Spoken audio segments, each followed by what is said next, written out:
2,000-year-old artifact may be evidence that Romans found the New World thousands of years before Columbus. President Trump announced on Thursday he'll sign an emergency order to pay TSA agents and hopefully relieve congestion at the nation's largest airports. In a lengthy Truth Social post where he castigated Democrats for their role in refusing to fund the Department of Homeland Security, Trump said he would see that the agents are paid because the Democrats have recklessly created a true national crisis. I'm using my authorities under the law to protect our great country, as I always will do, Trump said. I'm going to sign an order instructing the Secretary of Homeland Security, Mark Wayne Mullen, to immediately pay our TSA agents in order to address this emergency situation and to quickly stop the Democrat chaos at the airports. It's not an easy thing to do, but I am going to do it, he wrote. The president has also decided to delay potential strikes on Iranian energy sites, citing progress in talks with Tehran. As per Iranian government request, please let this statement serve to represent that I am pausing the period of energy plant destruction by 10 days to Monday, April the 10th, 2026 at 8 p.m. Eastern Time, Trump wrote in a March 26th post on Truth Social. Talks are ongoing, and despite erroneous statements to the contrary by the fake news media and others, they are going very well.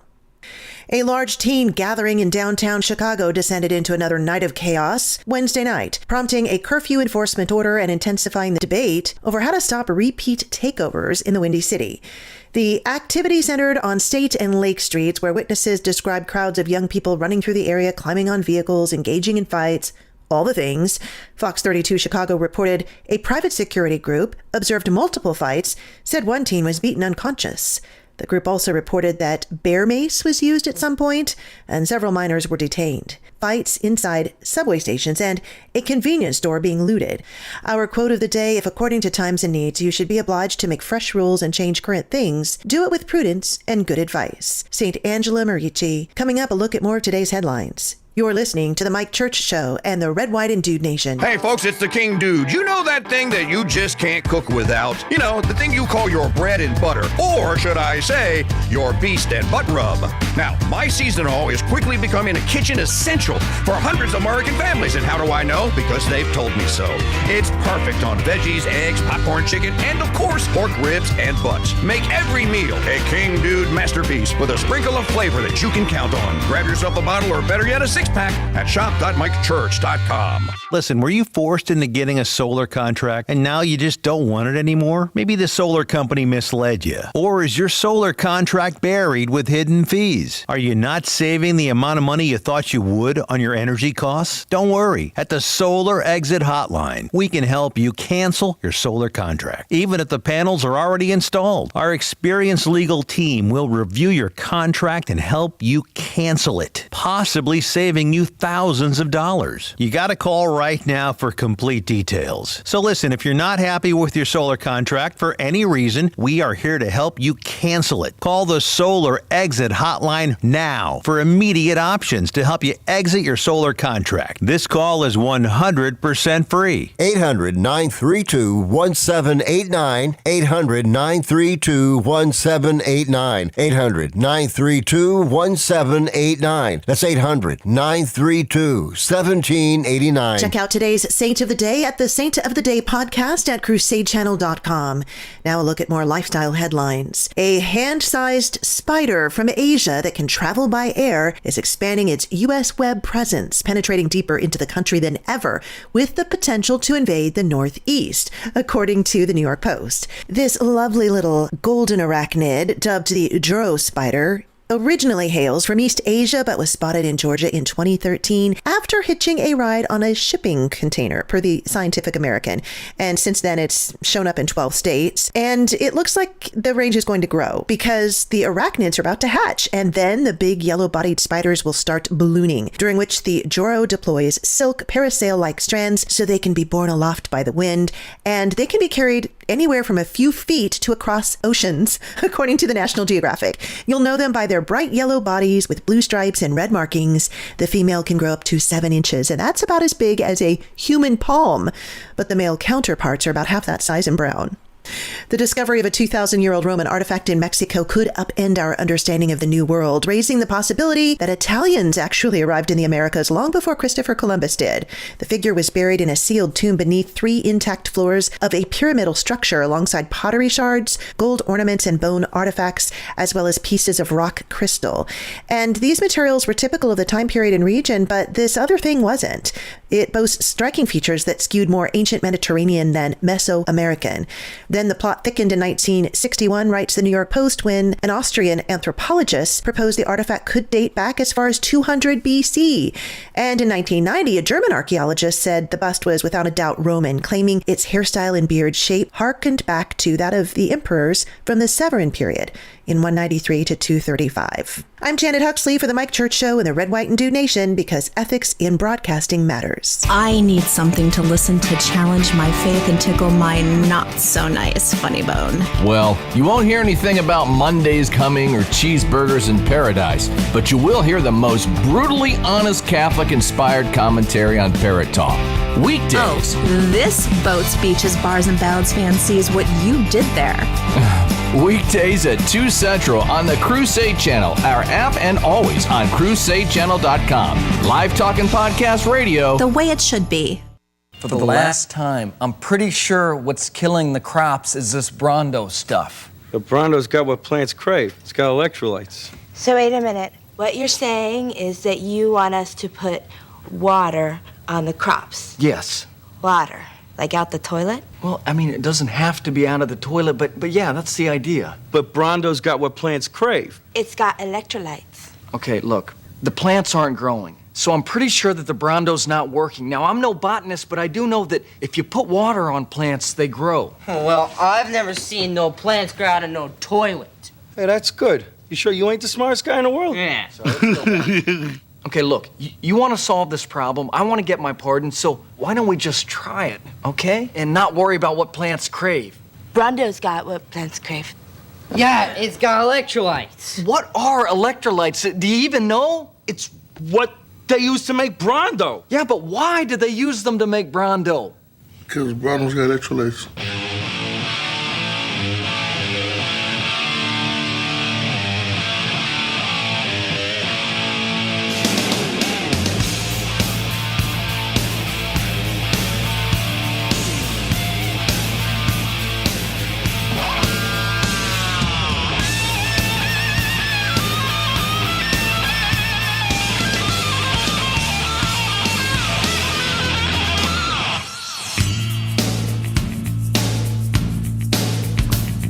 Welcome to the Mike Church Show. Sitting in for KingDude, I'm Suzanne Sherman, joined by Jeff Johnson.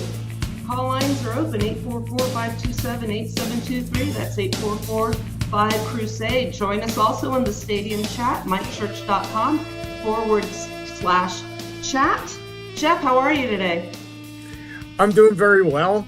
And don't forget to go to the Dude Gear store and buy some ties, buy some coffee, buy some handmade rosaries from Maggie O'Connell.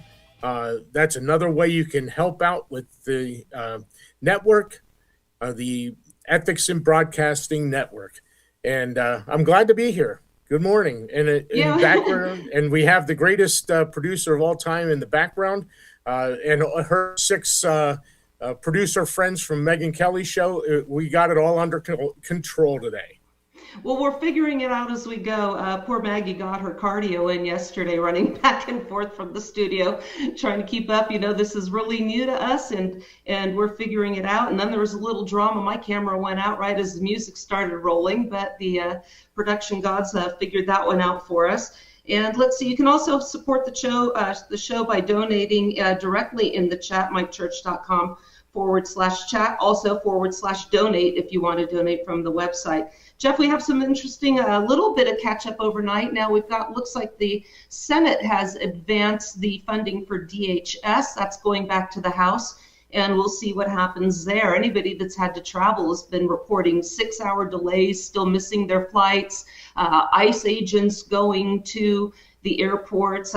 We all know they're trained for TSA activities. This is just another example of the failures of centralization and government overreach. And, I got to say, one thing that's really surprised me, but I guess I'm getting used to it now based on what I'm seeing, is just this support. As long as Team Red from MAGA is doing whatever they want, they can do no wrong. I'm seeing a lot. You can find me on Facebook, SuzanneCSherman.com. Suzanne C. Sherman is the profile name. And there's been some very robust debates. I like to post a lot of this commentary and questions presented on these subject matters before I go broadcast. I kind of like to take the pulse of the community. And I hear these MAGA supporters, all well-intentioned, but are very forgiving and making a lot of apologies for Trump. And so we'll see what happens with this passing. But again, 6-hour flight delays. People are still missing their flights, or 6-hour security delays, I should say. It's just a mess. We'll see what happens. I'm all for privatization of this. I mean, why can't the airlines provide their own security? I think that's one way to avoid this. The conservatives, by the way, instead of blaming the Democrats, who signed the Patriot Act that started all this? Yeah. Well, it's going to be interesting. I'm starting to wonder if the optics were starting to really hurt even both sides. And that's why the Democrats finally just said, well, we're going to wash our hands of it. Because, I mean, people were getting angry everywhere. I mean, it wasn't necessarily only the Democrats that were taking blame. So I think that a deal had to be made. They were kind of compelled into making this new agreement.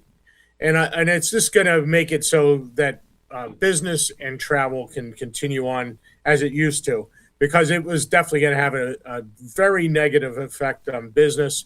Business travel was pretty much non-existent during this period. And, it's going to take effect. And the midterms are coming up. You can't discount that. And people are going to remember who fixed the problem and who didn't. Well, one of the things I like to quote Clyde Wilson, who said that politicians are very good at attaining office, but very poor at filling them. So again, the focus is always going to be on the midterm results or election year results for the presidential or other national offices, as opposed to what would be the right thing to do. And we've got to fix this now. There's always a sense of urgency. And this sense of urgency actually goes back to even during the ratification process.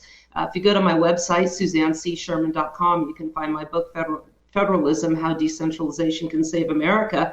And towards the end of the book, I discuss the ratification process and how it was rushed through. And we have to fix this. We have urgent problems. And I talk about, I think Rosa Mayer was the author of the book about the ratification process and the debates. And the urgency which it was passed, was that really urgent? Did we have a military crisis? They had this same population had just defeated one of the largest military forces in the world at the time when we became independent. And were these problems that so critical that we couldn't take the extra 6 months to figure out some problems that maybe wouldn't be affecting us today? So this is why when you see something major, it's always, we have to do it now. Why do we have to do it now? If we have to do it now, it's something urgent. It's always a crisis. And then what do we end up with? Well, we have to pass the bill to see what's in it. How is that working out? Did anybody ever really think of the long-term ramifications of the Patriot Act? Well, we just had a terrorist act and we never want to have this happen again. So we've got to pass this now and it's an emergency. But what about the privacy? We've got nothing to hide. You shouldn't worry about it. And I'm not seeing an improvement in our intellect here. How about you, Jeff? No, I think that overall, all these bills just add more to the government. They're not there to fix and shrink government, make us have to answer to government less. It is there to increase government. And I'm sure in some ways, this bill that's funding the TSA and Homeland Security is going to make us pay more and get less. That's just the way government always works. Yeah, huge budget. And as we know, a lot of that goes into administration. We're not getting any value for this. This could be brought into the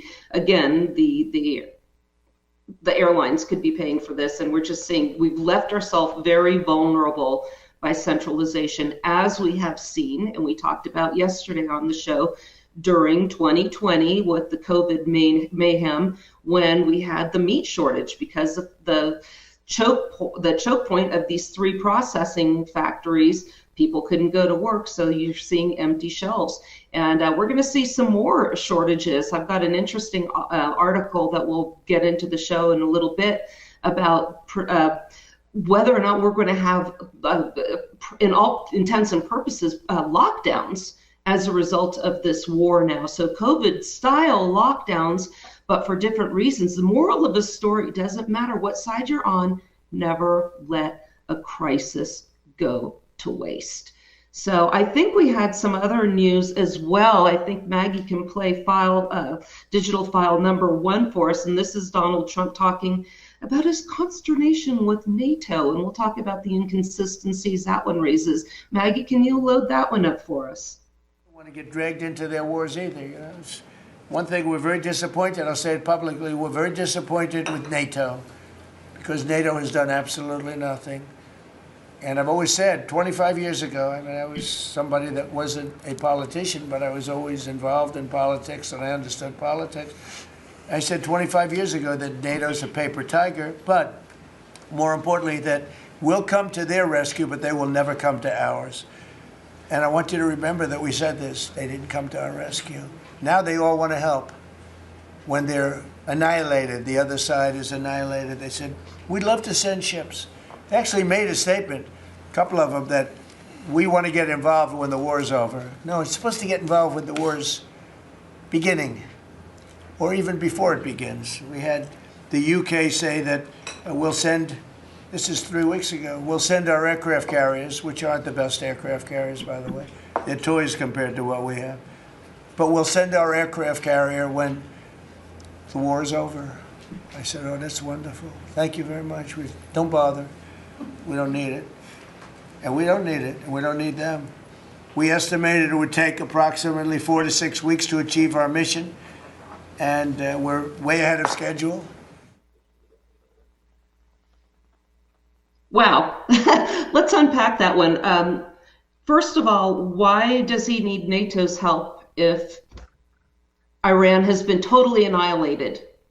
And we talked about this yesterday as well. Why would he need permission to get 8 aircraft carriers through the Straits, or air tankers through the Straits of Hormuz, if they were totally annihilated? If their aircraft carriers are toys compared to ours, why do we need them? If NATO always comes to our rescue, or we always go to NATO's rescue, they never come to ours, why are we in NATO? From the very beginning, he's complaining about how we fund NATO and we support. They only pay 2%, whatever it was, of their budget to NATO. I don't understand why we are still in there. And then he complains when they don't show up. So maybe this could end up to be a good thing, Jeff, and we'll get out of NATO once and for all. But I'm not too optimistic. What do you think? Yeah, well, NATO is interesting because it's an agreement that if one of the countries is attacked, all the other NATO countries will come to their defense. Now, did Iran attack us? I didn't see it. Did anyone else out there see the attack that Iran did on us that made it so necessary? Oh, that's right. They're just minutes away from getting a nuke. Well, you know what? NATO has no legal obligation under the treaty to come to our aid. And I also kind of wonder, Suzanne, and I don't know if maybe you know, did Donald Trump even bother to call any of these people and tell them he was going to attack Iran? I suspect he didn't. I suspect they saw it on faux news and were like, oh my gosh, what the heck is this? And so, their reaction seems to tell me that they weren't even in the loop for this war. It was just Israel and just the United States. And I can understand, if that's the case, how they're pretty unhappy. And then to have Trump go on media and start calling them paper tigers and they have toys and stuff. You know what? That's not the way to get your friends to help you out. by belittling them.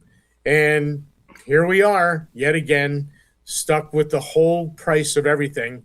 We pretty much footed Ukraine. Now we're footing this war. I doubt Israel's paying a penny for it. I would almost guarantee that it's coming from our budget.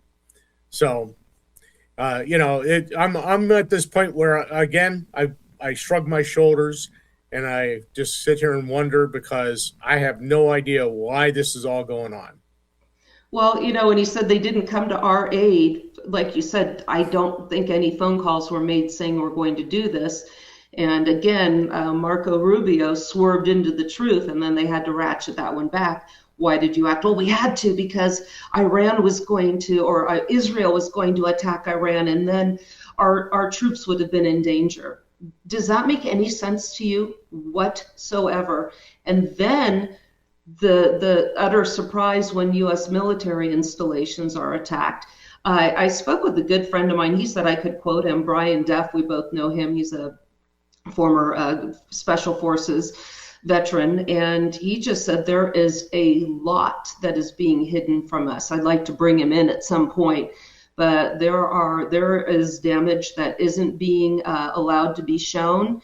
And also, he said that the attacks on their infrastructure is a violation of the Geneva Convention. So the U.S. government really doesn't have, in my opinion, the right to take the moral high road on this. So it'll be interesting because, at first it was about Iran having nuclear weapons, and then it became regime change. And now it's an outright war on the Iranian people, because they're the ones that are going to have to suffer for this. I also want to share that go ahead. I can get to the other part later. You mentioned it. If they go in and start bombing those electric facilities and they wipe them out, and it's quite literally could be years before they have electric back there. Now, I realize there's a lot of people probably in Iran that live in the back country that would survive this just fine without electricity. Like it would be a lot of people in America that, are prepared for situations like this. But, when they did that big commission on on EMPs and solar flares, they estimated that 90% of Americans would die if there was no electric.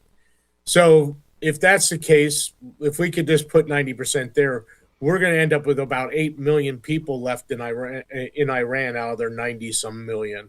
That's a war crime. And if they start bombing this electric capacity and start killing innocent civilians, women and children, Trump is done. I think at this point, Trump might be done completely after the midterms, but we'll see.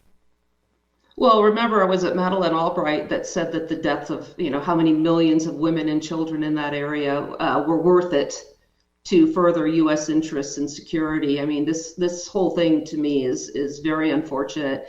And when they, again, in June, if Trump was not lying to us, their nuclear capabilities were completely obliterated. That's some tremendous progress to be able to rebuild at that point. Maybe we should be allies with somebody that's a lot more competent than our own country. But to say that, and then to see that we have to go and take out the nuclear threat once again, we've been hearing this for years. Also, if they've been at war, we hear this is the other neocon drivel we hear. They've been at war with us for 45 years. How has that affected us here? They chant death to America. Okay. They're chanting death to America from the other side of the world all they want. Free speech, I guess, doesn't apply to them. And by the way, don't they have every right to be angry with us? So, I think if we had totally obliterated their nuclear capabilities in June, wouldn't that be the time to try to change the parameters of our relationships to one of let's work together and have a more peaceful and less of an entangling hostile alliance and have open and friendly relations? But the other problem is, do you think after everything that's happened in this area, it's too late now? I think if we get ground troops in there and continue this, it's going to be too late forever. The more people that our government kills over there, I refuse to say we, I have nothing to do with this other than money's being stolen from me to pay for it. But every person that you kill has a mother, father, a brother, a relative that's going to hate us even more, this country even more, which also feeds into their narrative of calling, of saying that they're a terrorist threat. Well, we created that. One of the battle cries I'm hearing from my friends in the Marine, oh, they killed Iranian missiles, weapons killed a lot of my friends, and then they refer to Beirut. And what Brian said yesterday, well, they already got, because my friend said a lot of payback would be nice. And Brian said, payback, they already got it. They killed a couple 100,000 Iranians with, so where does this stop? It's like raising two little children. He did this first, but look what he did. Can we just stop and try and have sincere negotiations? You're listening to the Mike Church Show. I'm Suzanne Sherman and Jeff Johnson. Phone lines are open, 844-527-8723, 844-5-Crusade. Jeff, your thoughts before we cut to break. Well, again, we created this whole thing. We did a regime change back in the 50s. Everyone in the Stadium chat, name one regime change that we've done that has produced a better country and a safer world. I'm still looking for them. So we put the Shah in. The people there hated him. And the next thing you know, we got the Ayatollah in the 70s or 60s or 70s, whenever it was. And we've been dealing with him ever since. And it's never gotten better. We got rid of Saddam. Now, so was Saddam a nice guy? I doubt it. He was probably a pretty nasty guy. But we got rid of him. Now look at what we got in Iraq. I don't think they really are very self-governing anymore. There might be some sort of government there, but it's not a better government as far as keeping everything kind of under control. And, Mike said it the other day, we armed Iraq, and they bombed and killed Iranians for 8 years, and we facilitated that. So, and then Syria, Libya, everywhere we touch, it gets worse. And so maybe it's time that we stop touching every other country in the world. Again, why are we so much better than everyone else in the world? What makes us the God of the world that we can pick and choose who lives and dies and who's in charge and who's not? I get, a lot of people on Facebook as well, Suzanne, that, don't like my posts because, when it really comes down to it, I don't really care about Iran. I just don't want to see a bunch of planes landing with coffins with American flags on them. I'm tired of seeing that. And everyone else in the United States should be tired as well. So that's my final take on that. And I don't want to talk about it anymore. I'm just too depressed. Well, really, one of my friends that it was a Marine veteran that was in Desert Storm had a meme up yesterday that said, yeah, one way to wrap this up really quick is to tell the Marines that there's beer on sale or happy hour, something like that, and they'll go in and get this mess all cleaned up. And my response was, it's all fun and games till your brothers and other service members start coming home in boxes. At what point does this stop being funny? At what point does this military interventionism as payback stop? Because this is going to keep going back and forth. And after the break, we had a listener from the chat room weigh in or request that we ask that we address the issue of abortion. So when we get back from the break, I'm going to just take a couple minutes just to address a couple thoughts on that issue, and then we're going to get into maybe something about lockdowns as a result of this. So we'll be right back. Thank you for listening to the Mike Church Show. See you after the break.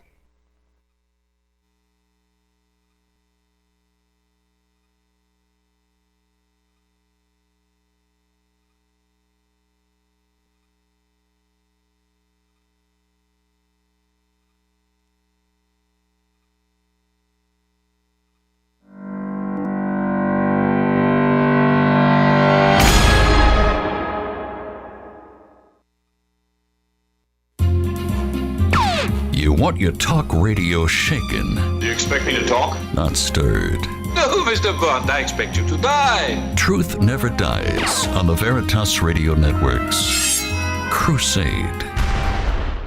Do you want to save money on your next flight? Then pick up the phone and call. That's right, call. Because the best prices are not online. They're with SmartFares. See, SmartFares has special deals with the airlines. When they have unsold seats, they use SmartFares to fill them. So you get airline tickets at crazy low prices. They have access to great prices and discounts at over 500 different airlines. Plus 300,000 hotels and rental car companies. Their prices are too low to publish online. With the extra money you'll save, you can book another trip or treat yourself to dinner or shopping. So stop searching all of those travel sites to find the lowest price on your next flight. Let one of our SmartFares expert travel agents find the best price for you. Call SmartFares today and get ready to see the world with a fat wallet. 800-313-7757. 800-313-7757. 800-313-7757. That's 800-313-7757. Hi, folks. It's Mike Church, founder of Founding Father Films, asking you to learn the true stories of America's founding by purchasing my movie, The Spirit of 76.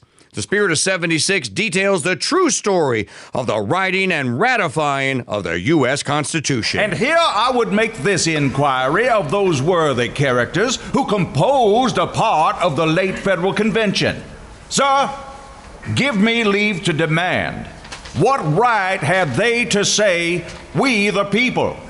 Who authorized them? This animated movie comes complete with collector's booklets, DTS surround sound, and is packed with hours of bonus features. Learn the true stories of America's founding and order Mike Church's The Spirit of 76 on a 2-DVD or 3-CD set. Available now at mikechurch.com/DVD and by calling 844-527-8723. In a world more and more infiltrated with fake news, AI-generated slop, isn't it great knowing that Crusade Channel News is still researched, written, and performed by actual humans? Hey, what are you doing in here? Oh no. Get your hands off of me. You chipped my chip. Boys, break it up. Jeez. Catch Crusade Channel News weekday mornings on the Crusade Channel. Live talk and podcast radio the way it should be. No AI was harmed in the making of this radio content, but we hope to next time. Hey, it's the King Dude with another free lesson in stuff you really don't need to know. Did you know that the Carillon de Sacre-Cœur flag was first created in 1903 in the village of St. Jude in Quebec? Its history, however, can be traced back to the Battle of Fort Carillon between the French of New France and the British. The battle took place on 8 July 1758 at Fort Carillon, which is now known as Fort Ticonderoga. Here's another fact for you. The Sacred Heart of Jesus flag that we sell is the original merger of two separate flags. And did you know that our Founders Trading Post is the exclusive maker and distributor of this one-of-a-kind, full-size, beautiful flag? Order a Sacred Heart of Jesus flag right now and take $5 off and get a matching Sacred Heart flag bumper sticker for free. Don't cost nothing. The Carillon de Sacre-Cœur flag will beautify any indoor or outdoor space it flies in, but supplies are limited. Order today at mikechurch.com/flag or call us at 844-527-8723.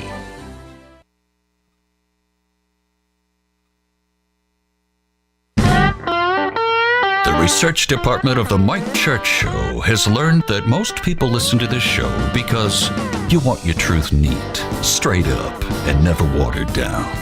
Hey, look, mister.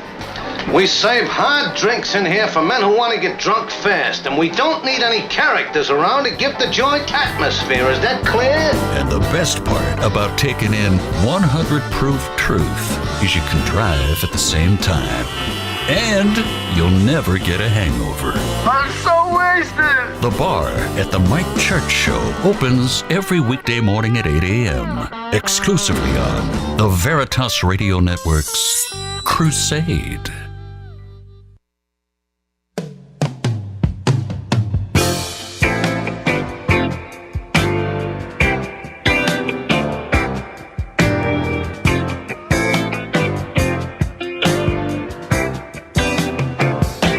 was tired of my lady.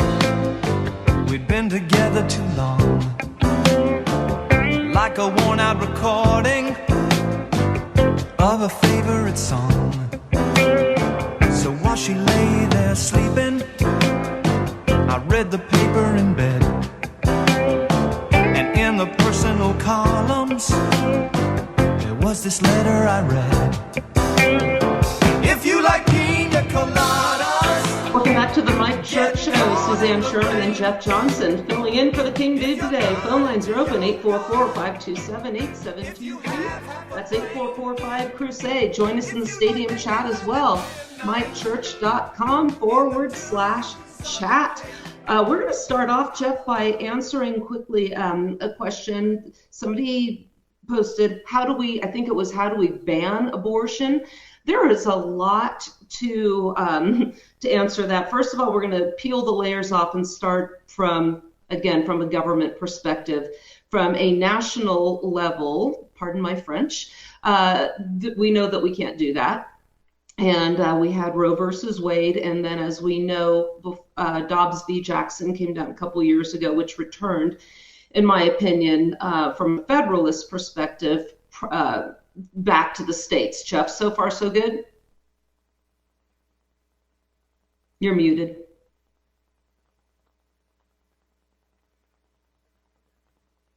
Jeff, you're muted. Yeah, I know. We were talking about this before the show about how we hate these white screens that are on these computers. I hate them because I can't find my mouse or my icon on there. So I'm running around the whole screen trying to locate it so I can put it on the stupid mute button to unmute myself from the break. Oh my gosh. I don't know how Mike does this. I'm exhausted. He makes it look easy. Well, I guess he's a professional. I just stayed at the Holiday Inn Express, and so that makes me a radio guy. So anyway, go ahead. Yeah, so at any rate, yes, this is something that has to go back to the states, and the states have to deal with it. Again, I don't know whether the states will deal with it. It's going to depend on the states. California's not going to do it. They're going to try to kill them right up to the second they're born, and even after they're born. New York, Massachusetts, probably the same way. Some of your middle states will probably come back with some sort of restrictions. They'll probably allow it up to like the end of the first trimester or something. But it really depends on the state, I believe.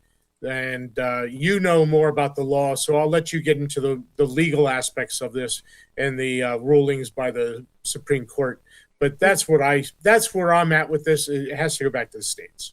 Yeah, once again, it was never an issue for the Supreme Court to even hear in the first place, other than to say this is actually a state matter, which they finally got around to.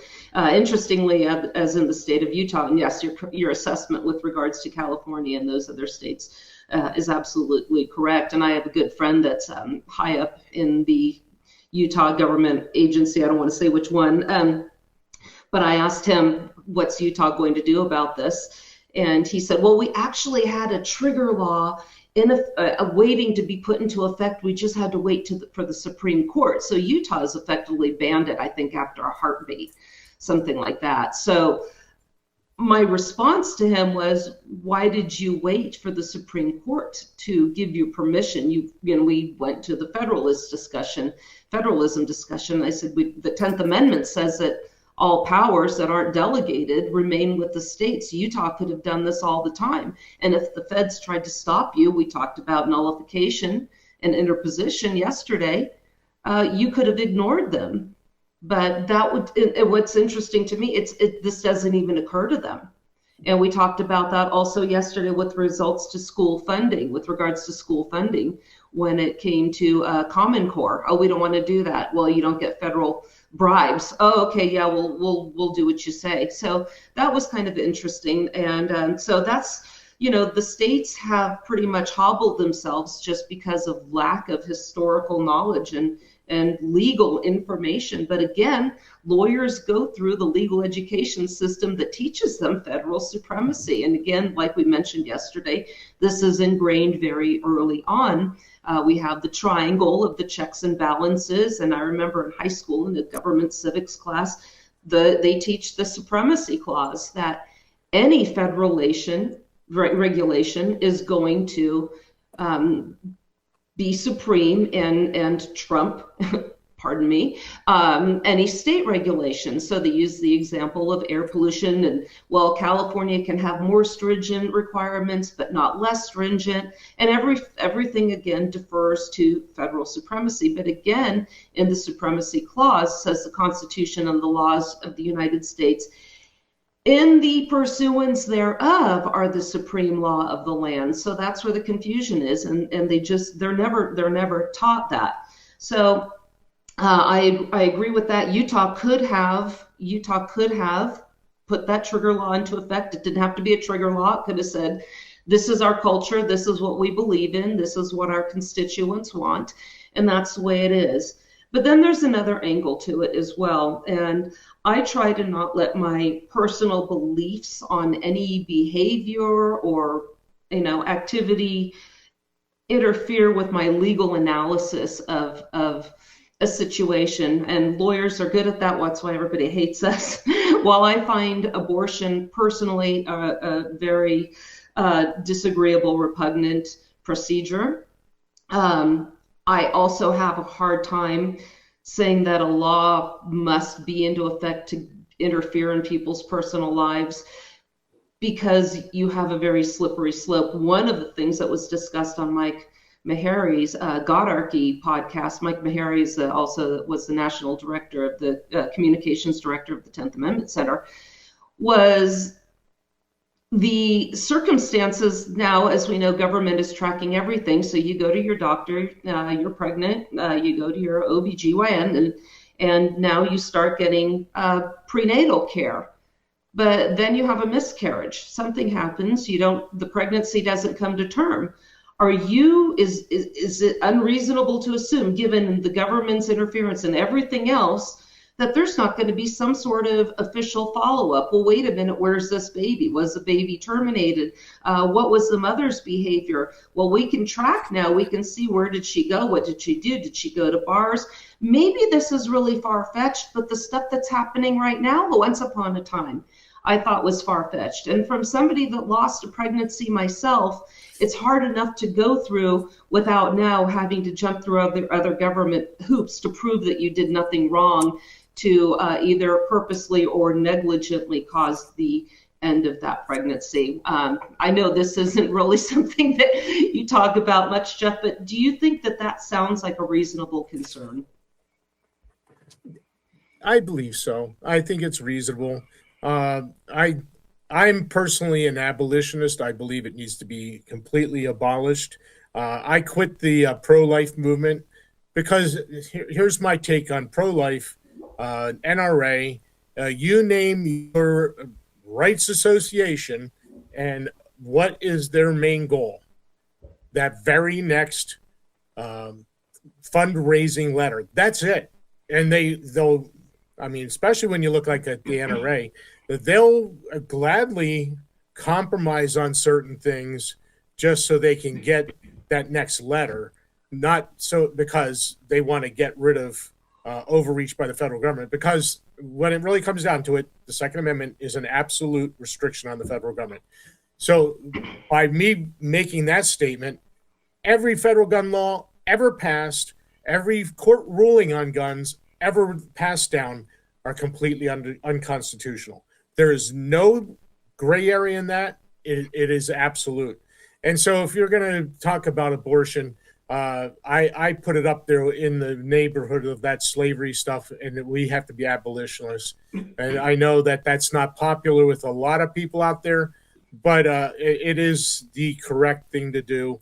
And I believe it's the church way to do it. So that's where I'm at with it. Little different take than yours, but again, we can agree to talk about this and be civil about it and try to hopefully make this go away. Yeah, and I would want, like I said, I find it an absolutely abhorrent, repugnant procedure. And but again, I'm always distrustful of government, but I think the better way to get around it is to make it so it's not necessary and support women. We have pregnancy centers here in Park City, and a good friend of mine was a volunteer for one, and they support them. They give these expecting mothers supplies, diapers, bottles, and counseling, so these women don't feel like terminating the pregnancy is their only option. And it's a way of supporting, almost like a free market. I hate to use that term for something so abhorrent, but a solution that gets away from government interference and make it so women don't feel like that's their only option, and support these women and don't feel like their lives are ending, but a new one and a miracle is beginning. And if they can't take care of it, then there are other options for it. I just want to jump in on that. There are probably tens of thousands of people out there that are looking to adopt children. It's probably even more than that. But because they're aborted, these families don't get children. If abortion was outlawed and they had to carry the child to term, there would be, and again, it's not like a death sentence to this mother. There's options to put them out there for adoption. The families that absolutely want these children, would love these children and raise them as their own and give them a wonderful life, instead of taking their life and ending it before they even had a chance to live it. I think that there are a lot of ways that we could just make this so much better, and that children would come into this world and be loved. Exactly. And again, count on the government to mess it up if they do try to take control of that. I was having a conversation with somebody a while back, and we'll probably just use up this segment on it because I think it's really important. I think there's nothing more important than strong families, because strong families are really resilient to a lot of the problems and the social decay that we're seeing in society today. And when I had the conversation that we just had, the previous conversation, and told her my thoughts on it, she said, well, are you at least okay with birth control? And I said, again, I believe in not banning birth control. However, I'm against it. First of all, if you want to take the morality out of it, I'm against it because it's so bad for women. It is so bad for their bodies. This is interfering with the way that our bodies are intended to function. We are seeing now it is having long-term health effects. It's causing cancer, causing strokes. And it's just, if you can't agree on it for the moral reasons, at least look at it to the health reasons. And I said, now the other thing, I'm going to try and phrase this so I don't want to get, I'm going to phrase this as politely as I can. I said the free, her response to me was, well, I think women should have all the sex they want with whomever they want. I said, okay, well, let's look at that from an economics perspective. Feminists are complaining about the patriarchy, yet when something is very easily available, let's say you're putting a lot of money into the system, we get inflation, and it's not going to be as valuable. So taking that into the relationship aspect, if something is very easily acquired, it's not going to be valued.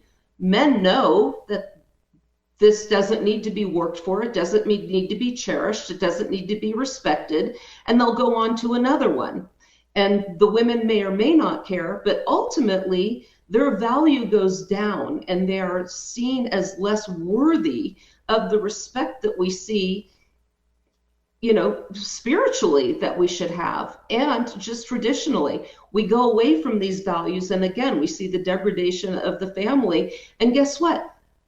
You women that think that you should just have all the free sex you want are degrading yourselves. You're less valuable, you're less cherished, you're less prized to these men, you're used by them, and guess what? This all feeds back into the patriarchy you say you despise. I don't understand the feminist movement. It is just absolutely, it's self-destructive in my mind. And I'm grateful actually for the opportunity to have that discussion, because we really never had that. We never talked about that. Well, our good friend Mark Kreslins has been really going after the feminists in our nation, our national borders, whatever you. I don't like the N-word, but anyway, He's been talking a lot about the family values. And when it really comes down to it, what he's saying, and it is absolutely 100% true, that God set up a natural order. He set up the men to be the head of the family and the mother to be under him. Now, that doesn't mean that the man is, somehow way better than the woman. They were created equally, but the man is there to just kind of run the family, make sure things happen the way they should. And what happened with government is they forced all women pretty much into a career. World War II changed our society in not necessarily a good way. The Riveter lady and all this other stuff. All of a sudden, after the war, the men came back, and most of those jobs were taken up by women, and that never ended. And so here we are. We've changed our society. The women aren't nurturers. They're not home taking care of the children. We're not actually replacing our population. Women aren't having children anymore. And so our population is, we're going to be in trouble in the future because we're not producing a new generation. So the natural order is very important in this. We have to realize that God set something up, and he knew what he was doing. And, as much as we want to fight it, it's the right way to do it. And I'm not saying that, the woman has to be pregnant in the kitchen. I'm not saying that they can't go to work if that's what the family decides, that the husband decides is okay. It's just that, the man has to be the man again. And again, we've destroyed manhood. We are all, men are just effeminate people now. Mike calls them, the soy boy latte drinkers and skinny jeans and all this other stuff. And and they are. Unfortunately, our society has destroyed masculinity and rugged individualism. Well, it's interesting because I was going to bring up Rosie the Riveter too, because she's celebrated. She's got her fist and she's flexing her bicep, and she's a symbol of power. But once again, we see what happens, again, tapping into yesterday's conversation, when we have a wartime situation. Society always ends up worse for it. And then you think about it, well, we're in a wartime situation. Also, coincidentally, they're realizing we're only taxing half the population. We could double the workforce and get double the tax revenue. So they get Rosie the Riveter, and I'm not saying that these women did not serve a purpose in the war and they didn't help the war effort, but the problem is, like we say, rights that get taken away are never returned. These women went to work, they didn't come back to the home, many of them, and then we see this evolution or devolution of the women that are going out and staying out of the houses and not raising their own children. And we're seeing the results of it. The schools have become a nanny state. They've become babysitters. And the women feel, people saying, well, we can't afford to homeschool. This will tie into our personal secession conversation. Well, we can't afford to do this. Well, you know what you can do is maybe simplify, scale back, and plan your family life where you can do this. But here's where that fails also. Now the government's making it so hard to be able to afford anything. So it's really difficult. It feels like every solution you have to try and get away from this, they're cutting you off. Look at the costs now that we're talking about that are going to increase as a result of this war. Yeah, and that's the other thing, is that they've made it so that you have to have both parents out of the house working. And then what does that create? It creates a need for somebody to raise your children for you while you're out of your house working. So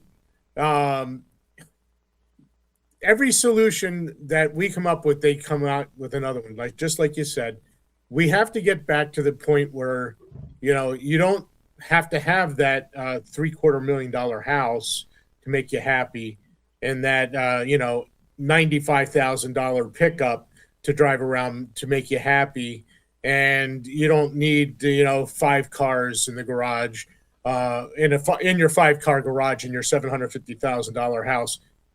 It's time to start thinking a little smaller. All this stuff what is it going to do for you in the end? When you leave this earth and you face God, what does that big house, all these cars, all these toys, all this money you spent, what is it going to get you? It's not going to get you anything. So again, like you said, if we would just downsize, start to put things in perspective. What's the most important thing in this world? It's going to be your children. It's not that car and that house. The most important thing in the world are your children. Start acting like it out there. And I know I'm preaching to the choir in the stadium chat, but other people out there listening, stop putting all your money into things. Start investing in your children and make them the central focus of your life, and that behind God. I'm not trying to, before someone gets mad at me, starts yelling at me for saying that we have to put our kids before God.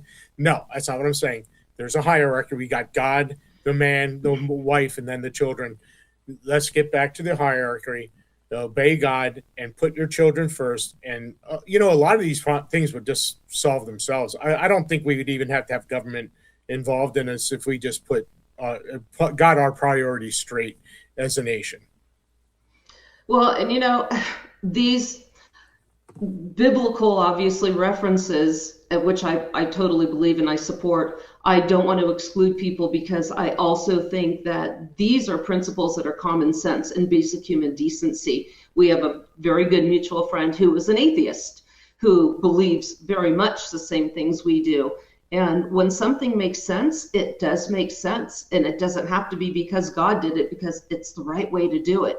Again, not saying that that's the only way, but I want to include people that have the same values that may also not have the spiritual aspect. It's important to include all of them. But, I had my sons in schools. I was in California, and when I was pregnant, I was starting to look, where are they going to go to school? It's going to come quicker. And I started doing research into the public schools in the area, and I realized very quickly that wasn't going to work, so I put them in a private school, and my older son made it to second grade, and I pulled my younger one out before kindergarten because I just realized this is a system.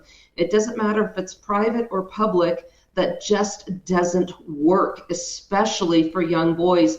In 2010, there was a significant decline or stagnation at best of school success and kids' success and learning capabilities, attention and focus. I was watching a video about that the other day, and what changed? It was the introduction of screens and tablets into the school system. And it's showing that kids can't focus like they did before. When you're sitting there and you're reading a book and you're writing notes, it's also been shown scientifically that physically using a pen and writing notes helps you maintain and remember things easier. Kids are having a hard time focusing. What's the answer to that? ADHD medications. And we did a show on that, remember, with Dr. Marianne Block.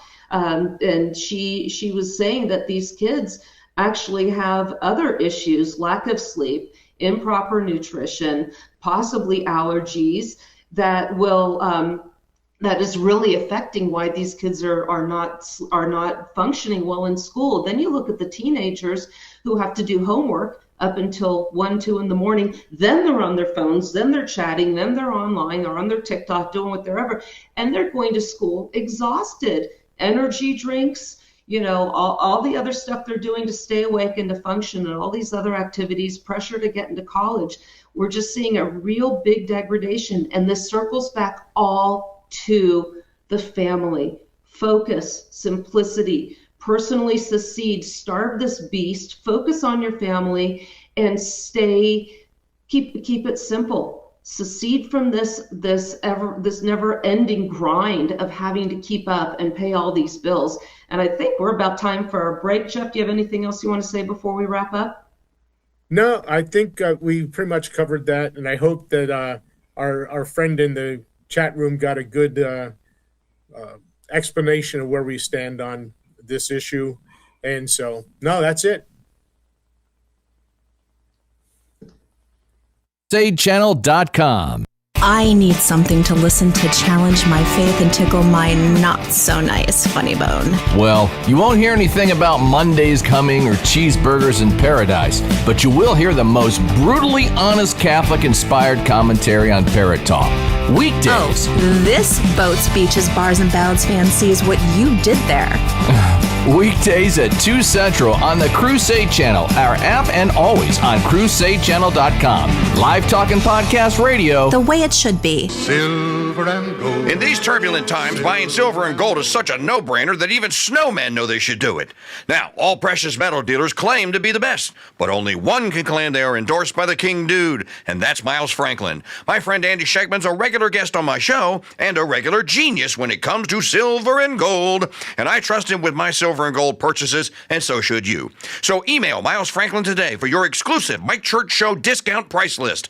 info@milesfranklin.com. With MedGuard Alert, you're never alone. You can connect with medical professionals anywhere, anytime. And now MedGuard is introducing our exclusive new Care Watch. If you need help quickly, use it from anywhere to contact medical professionals. No cell phone required. The Care Watch is not only a life-saving medical alert device, it's a revolutionary health monitoring system that checks your blood pressure, heart rate, oxygen saturation, and much more. And here's the best part. If you have Medicaid, you may qualify to get your Care Watch for free. The Care Watch is only available through MedGuard Alert. Call us right now. We have monitoring programs starting as low as $1 a day. The call is free, activation is free, shipping is free, and no contract is required. Remember, with Medicaid, you may qualify to get your Care Watch for free. Call us to get your Care Watch right now. 800-681-8020. 800-681-8020.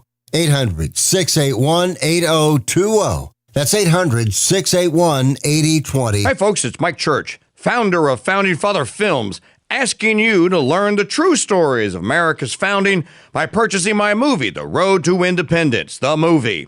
The Road to Independence tells the exciting story of the Founding Fathers' struggle to declare independence. If the gentleman from Pennsylvania wishes to wait until that door is burst open by redcoats with muskets drawn, then... What my colleague is trying to say is perhaps we should all take the time to read Dr. Franklin's proposal, give it some thought, and then return to discuss its thoughtful and brilliant options for our future success. This animated movie comes complete with collector's booklets, DTS surround sound, and are packed with hours of bonus features. Learn the true stories of America's founding and order Mike Church's The Road to Independence on DVD and CD. Available now at mikechurch.com/DVD and by calling 844-527-8723. When most people hear the word coffee, they conjure up visions of a ceramic mug in the palm of both hands and a woman slowly sipping. This isn't a Folgers commercial. It's for cappuccino holy roast, and here's how I take mine. With a dash of vanilla, a pinch of cinnamon, a spoonful of honey, and lots of heavy cream. Add some ice, shake, and then enjoy, while knowing that's $6 the libs at Starbucks can't spend to ruin my life and yours. Cappuccino Holy Roast in whole bean or grind is available at shop.mychurch.com. While Trump continues to try and make America great again By doing Mortal Kombat with the Clinton, Comey, and Clapper crime families. You forgot the... Nope, did not. And the king of Russia treason, the Obama father. Well, we'll always be there for you with the best live coverage and commentary in media on the Crusade Channel, our app, and always on CrusadeChannel.com. Live talk and podcast radio. The way it should be. Everybody loves a good trilogy. The Lord of the Rings, Star Wars, and now the KingDude Seasoning Trilogy. There's Beast and Butt Rub, Acadiana Steak, and the brand new Chicken Mamu Seasoning, a lemon herb-based rub that's won trophies in barbecue chicken cook-offs. Now, we've bundled all 3 spices together, and you can get them for one low price for less than it costs to rent a movie trilogy. And the KingDude offers you his personal money-back guaranteed of your taste buds' complete satisfaction. Order a KingDude Seasoning Trilogy today at shop.mychurch.com. Attention Coffee Police Academy students, we will now call the roll. CPA candidate Jones. Present. Joe Arabica Friday. Present. Tommy. Oh, I'm here, sir. I just can't seem to keep my eyes open since I started drinking this Barrett Bargain Basement Stale Bean Water. And just why are you violating CPA coffee code SBW1AM? Well, that's easy. So I can save up money to get into the Coffee Cop Academy. Son, Breaking CPA rules so you can get into CPA is no way to become a coffee cop. Now, I am afraid we're going to have to... Uh-oh.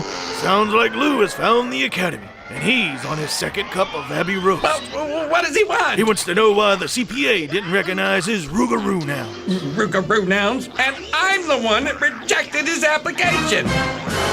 Will Lou the Rougarou have his revenge and grind the coffee cop into espresso? Stay tuned to this station for our next episode. And in the meantime, order Abbey Roast coffee at shop.mikechurch.com. The Crusade Channel, your talk podcast and Fiorella File station. Fiorella is the literary savage who skips sensitivity training. She is the librarian who reads and reviews books so you don't have to. Hello and welcome to the Fiorella Files. On my show, I will be introducing you to books, classic and contemporary, that you must read, should enjoy reading, or should not touch with an 11-foot barge pole. 10 to 11 a.m. Central, every Monday on the Crusade Channel, our app, and always on crusadechannel.com. Live talk and podcast radio. The way it should be.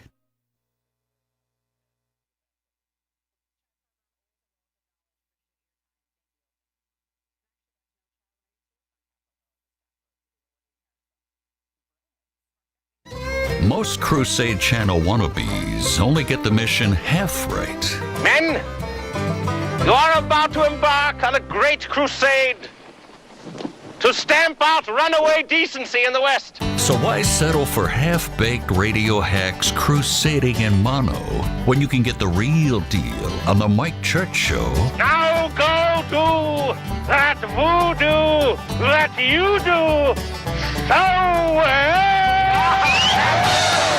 In stereo. The Mike Church Show's Great Crusade is on the Veritas Radio Network's Crusade. Let's do it! You gotta beat the clock, you gotta beat the clock.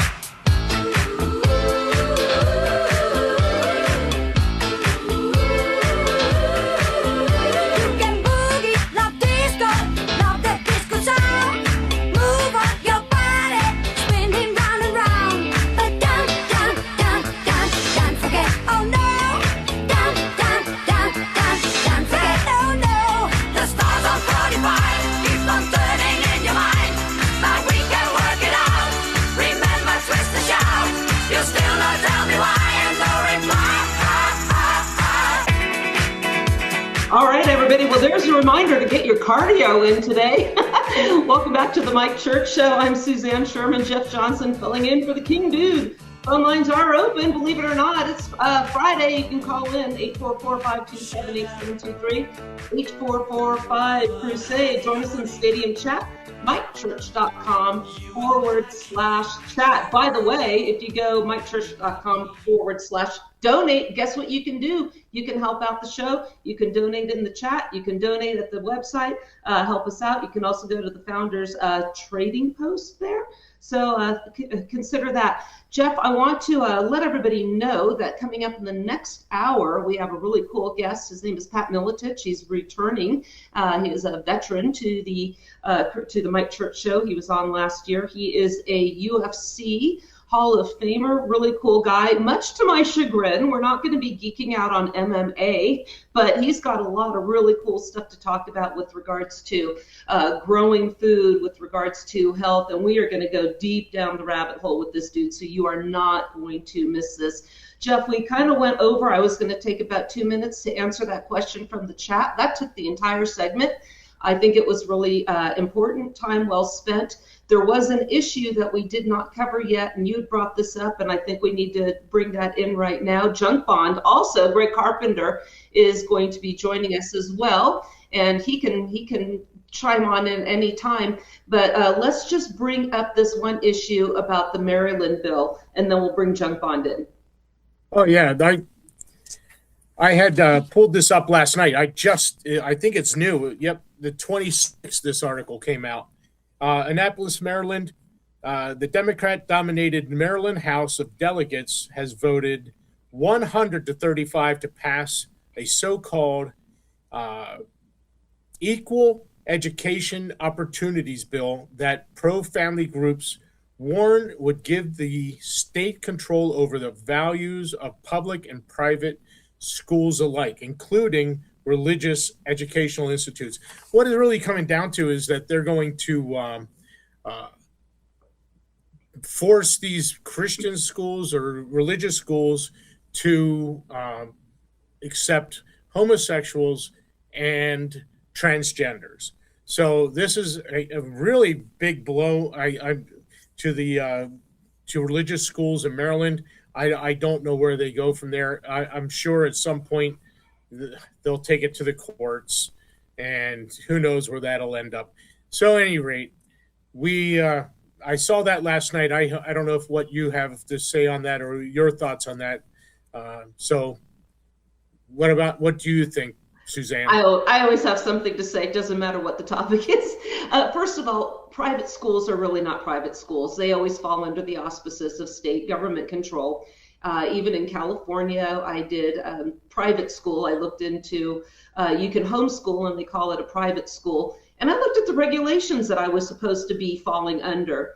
So I thought it was ridiculous. What also you're going to see here is families possibly wanting to force their children. Maybe it's not a good thing to say, because nobody's going to want to force their kids into what they would consider to be an unfriendly environment. But the problem is, by making that rule and forcing them to have this, social engineering background, it's never going to work, but it's completely avoidable. Do what I did. I practice personal secession. We talk about secession on the state level, rethinking the American Union of the 21st century. As much as I love that idea, let's be real, unless there's a major catastrophic event, I don't see that happening. People don't understand. We talked about the lies. Excuse me. We talked about the lies that are going to prevent that is taught both at the education system and the national park system. Everywhere you go, it's Lincoln solved that, Texas versus white. But you can make your own life better. This is something you can control. I took my kids out of a private school. I homeschooled. I did not register with the state. I did this little state homeschool charter school program. And guess what? We decided it wasn't for us. And when I took our kids out of that, you know what the teacher said? Okay, I gave your kids' names to the district. What? You turned us in? I never registered from the district. We never heard from them, but we left it at that. So the bottom line is, you can be immune to this stuff. You can isolate your stuff. It takes some effort. Just because a private school is available doesn't mean it's going to not be subject to government nonsense of this sort. Avoid the courts, avoid all this nonsense. You have the power to do it. Simplify your life. That being said, Greg Carpenter, Junk Bond, welcome. Good morning. How are you? It's great to see you. Hold on. The gang's all here. Good. Well, glad to be here. Yeah, we've got a lot to talk about. We were going to have you in for the second half of the hour. I said, it's Junk Bond. We can use the entire hour. First of all, I want to let the listeners know that you have recently written a book. It's not out yet, but both Jeff and I have had the distinct pleasure of reading it, and I'm going to be writing the foreword for it, and I've already got that underway. We can talk about that a little bit. Sure. And the way this book was formulated and your take on the Constitution and the ratification process is applicable to so many things that we're talking about today. So why don't you start where you want to start? Sure. We can talk about that if you want, or we can go to the Straits or the Gays of Hormuth, or we can do whatever you want. Well, give a quick preview, and then let's go over to, and then also you had a beautiful solution for getting the oil through. I saw your meme yesterday, so we'll talk about that as well. I'm all about solutions, yeah. Give the quick wet fur about your book, where they're going to be able to find it, or if you have that information, but just the parameters for your discussion, because it is very unique, and I think they need to know about that. Sure. No, that's great. Thanks, Suzanne. Jeff, thank you, Mike, wherever you are today. Out wandering the world, I guess. I've lost track because I've been traveling and so much in the last few weeks or so. But he's hog-tied in another room. This is a hostile takeover. Again? Yep. You guys have been so busy. I tell you what. So the book is basically, it's a look at how Patrick Henry framed designing men in his speech in the Virginia ratification debates. And the look is the Constitution and how it's evolved over time based on behavioral and societal impact and implications of designing men. So basically, how designing men are formed in a system designed to support itself, which leads to the inevitability of some of the very strangest results from Supreme Court cases that we've seen over the years. It led to the inevitability of like Brown versus the Board of Education and well, your favorite one, Suzanne, Wickard. Oh yeah. That was inevitable that it would be that, if I can say, stupid conclusion by the court based on how societies protect their own and the behaviors of the people that are developed in a system to protect that system itself. And that's kind of the take I took, the look I took on assessing why the Constitution and why our judicial system has evolved the way it has over the years, something that I hadn't seen before. I worked on it for the last 3 years or so. So I put a little bit of effort into this, and I was hoping that it made the cut for Suzanne and Jeff to say, yeah, okay, it's good enough to send out to the rest of the world. Well, and what we see is, like you said, the protection of the system for the benefit of the system is continuity is more important than competence. And nothing sums up our government better than this, which is why I always say it's ridiculous to expect the Supreme Court to rein in the powers where we have that little stupid little triangle of checks and balances. The Supreme Court's always going to say, yeah, I like this government overreach, with the exception of Dobbs v. Jackson, which I found interesting because nobody wanted to come out and really give their thoughts on abortion. But in that same session, there was the New York Rifle and Pistol Association case versus Bruin. And in the one hand, with Jackson, they said, no, this is really a state matter. But then with the Bruin case, they actually struck down a New York gun law, which, again, the nationalists, NRA, GOA contingency, yeah, this is a victory. No, it's not, because it's, again, acquiescing to federal government overreach of firearms laws. This is not a Second Amendment right.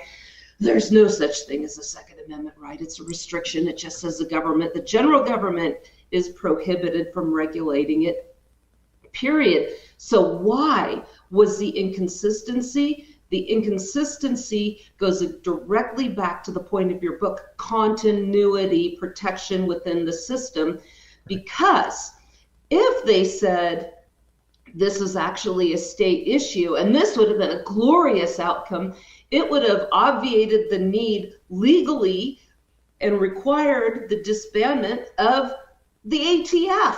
Yeah, it never would have happened. Because if there's no federal, and it's never going to happen, they're never going to surrur that. Divesting power isn't going to ever happen, and it never does in these centralized governments. No.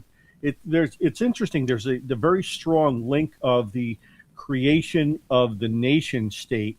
At the time it happened for us, Italy was going through unification. Germany was going through unification. Mexico was going through unification. The United States of Mexico. If you don't know it, Mexico's a federal system. Looks like ours a lot, but they're all federal. They're all federal states. India, same thing. Different states in India. But it happened at the same time that Lincoln actually created consolidation for us. And this is part of what happens on the political side internally as it happens politically externally. So we're going through this consolidation to give ourselves this immense presence internationally, but internally that requires control at a central level. And that happens at the federal, or excuse me, I'll say the national level. It's not really a federal government anymore, is it? It's more of a national government for command and control purposes, we'll call it. because you can't have states acting independently in any manner that gives a cohesive look for everybody else in the world to see these United States.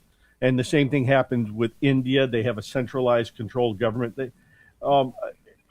There's more places around the world that are victim of this nation state concept than you might realize. And when we look across the world at all of these different countries, you'll actually see there are similar processes in place that restrict and limit the lower level political systems in these countries to the same way that we're looking at the states being turned into administrative districts today.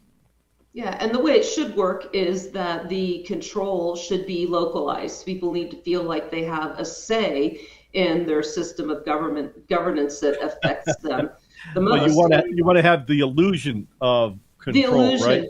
Well, you have 3 media sources, right, that control the country, but you got 21 flavors of ice cream.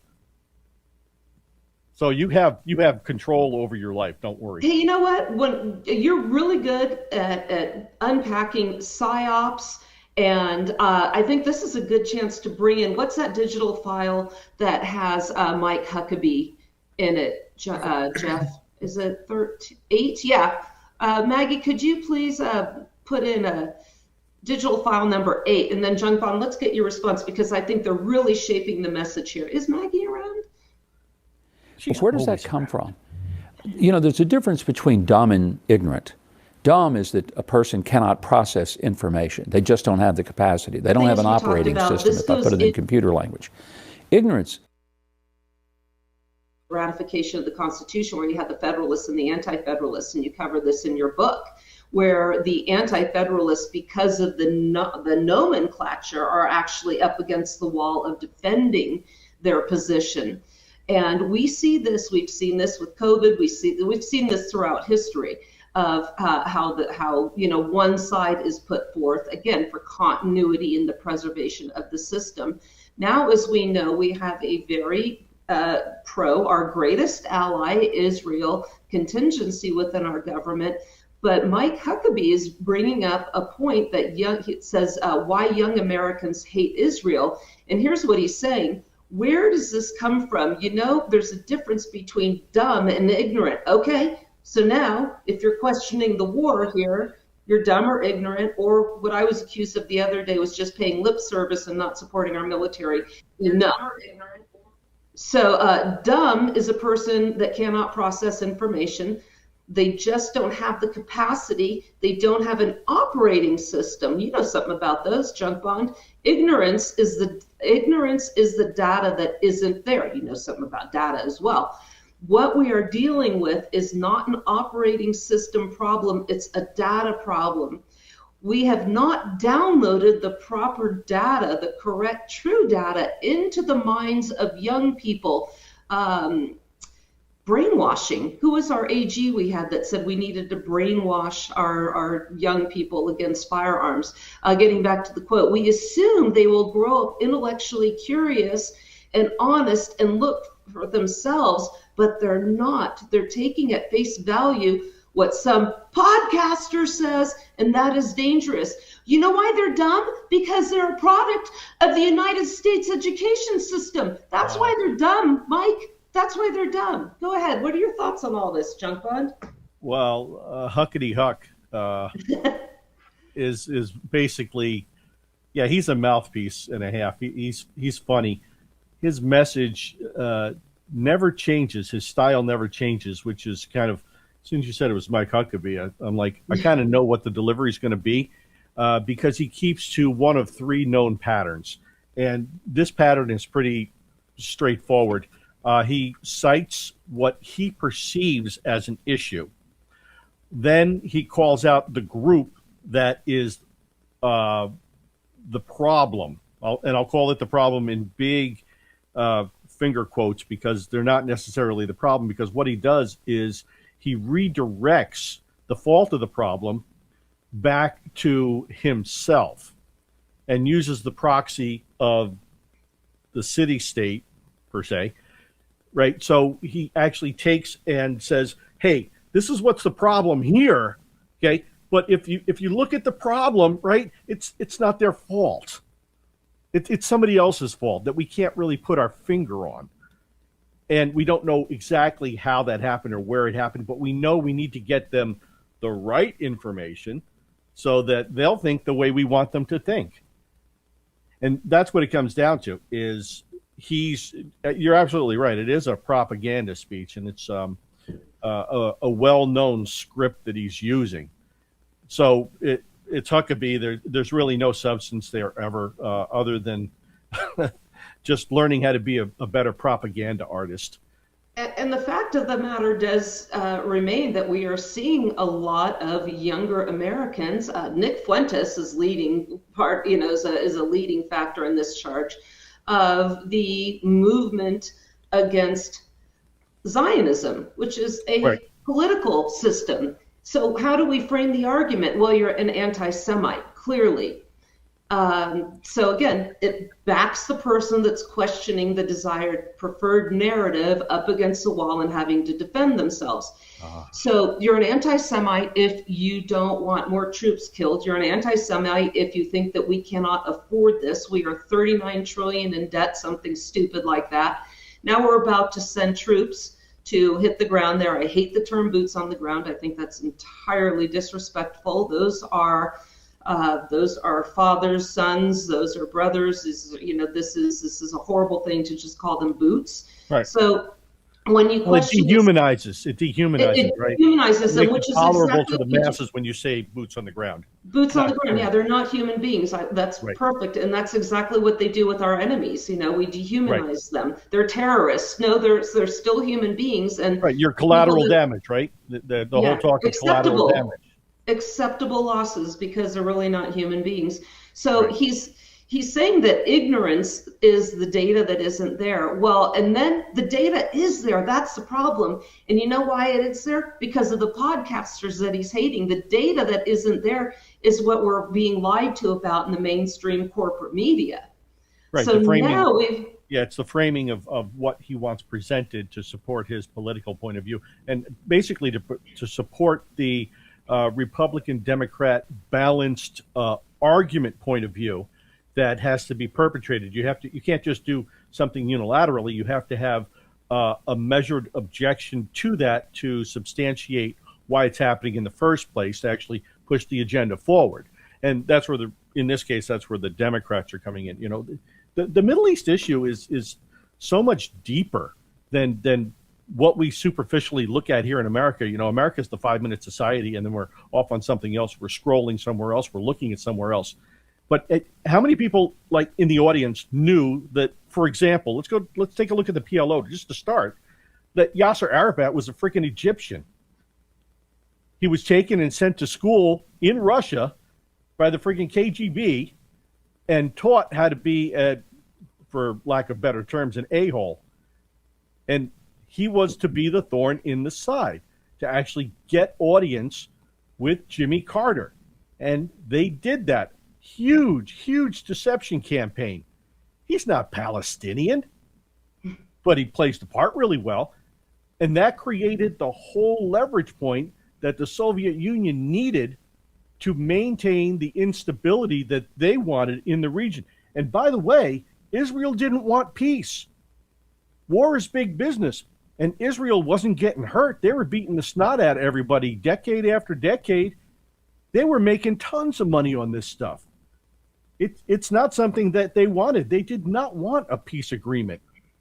So just remember, if you think you understand the Middle East, you could take any point in time and hey, say, Greg, I hate to interrupt you, but we're up against a hard break here. So you're listening to the Mike Church Show. We have a special guest, Greg Carpenter, Junk Bond, and we'll be back right after the break, and we'll continue the discussion.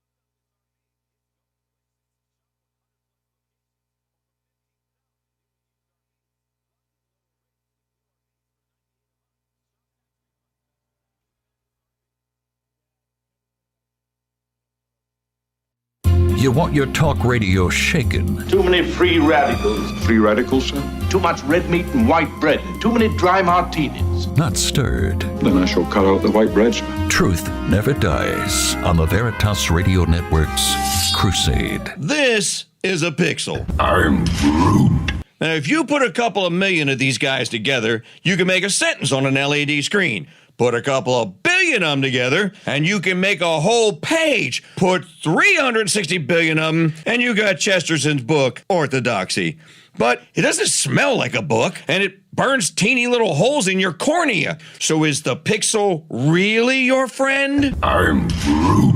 No, but the Founders Trading Post is your friend, and we have actual books with actual smelly pages. Plus, our little bookstore has everything you'd expect. I'm Groot. Yes, Groot, to the gourmet coffee, but no to the One Tree Hill sappy guitar music. Pick up a copy of G.K. Chesterton's Orthodoxy, plus many other Chesterton titles at shop.mikechurch.com. The Crusade Channel and the slaves of the Immaculate Heart of Mary's Sisters present the Saint of the Day. Hello, Crusaders. This is Sister Maria Junipero with your saint of today. Today's feast is the Feast of the Annunciation and Saint Dismas. This is the greatest of all days in the history of the world. It was on March 25th that Adam and Eve were created. It was on March 25th that our Lord was conceived in the womb of the Blessed Virgin Mary. It was on March 25th that Jesus died on the cross for us on Mount Calvary. All these events occurred in the simple innocence and charm of God's liturgical love at 3 o'clock in the afternoon. St. John the Baptist was beheaded on March 25th, 1 year before the death of our Lord. By way of title, March 25th is called the Feast of the Annunciation, to show how much Our Lady still loves this day in the calendar of her affection and remembrance. It was on March 25th, 1858, that the Blessed Virgin Mary said to Marie Bernadette at Lourdes, quote, "I am the Immaculate Conception," end quote. Saint Dismas, who died in 33, was the penitent thief crucified with Jesus. He died shortly after our Lord, when the Roman soldiers broke his legs. Dismas said to Jesus while hanging beside him on the cross, quote, "Lord, remember me when thou comest into thy kingdom," end quote. Jesus replied to Dismas, "Amen I say to thee, this day thou shalt be with me in paradise." He is also commemorated on October 13th. Our Lady of the Annunciation, Saint Dismas, pray for us. Thank you for joining us for this brief summary of the lives of today's saints. Tomorrow's saint is Saint Ludger. To access all of our Saint of the Day recordings as podcasts, head to crusadechannel.com/saints. You can learn more about our sisters and contribute to the building of our convent by visiting stphilomenaconvent.org. I'm Sister Maria Junipero, and until next time, God bless and Mary keep you.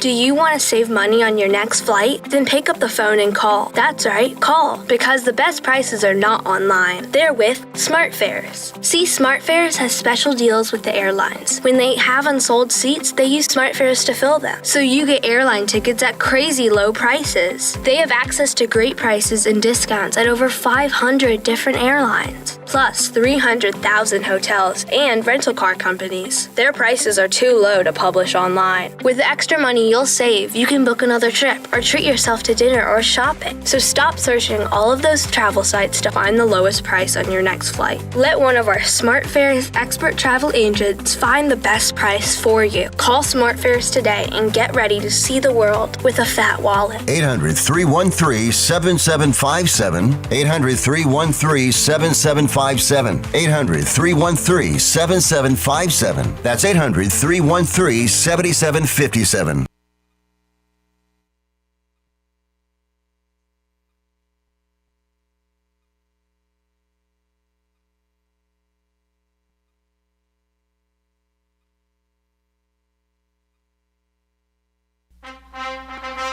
The Mike Church Show A lone voice crying out in the wilderness. What rights do you think you're referring to?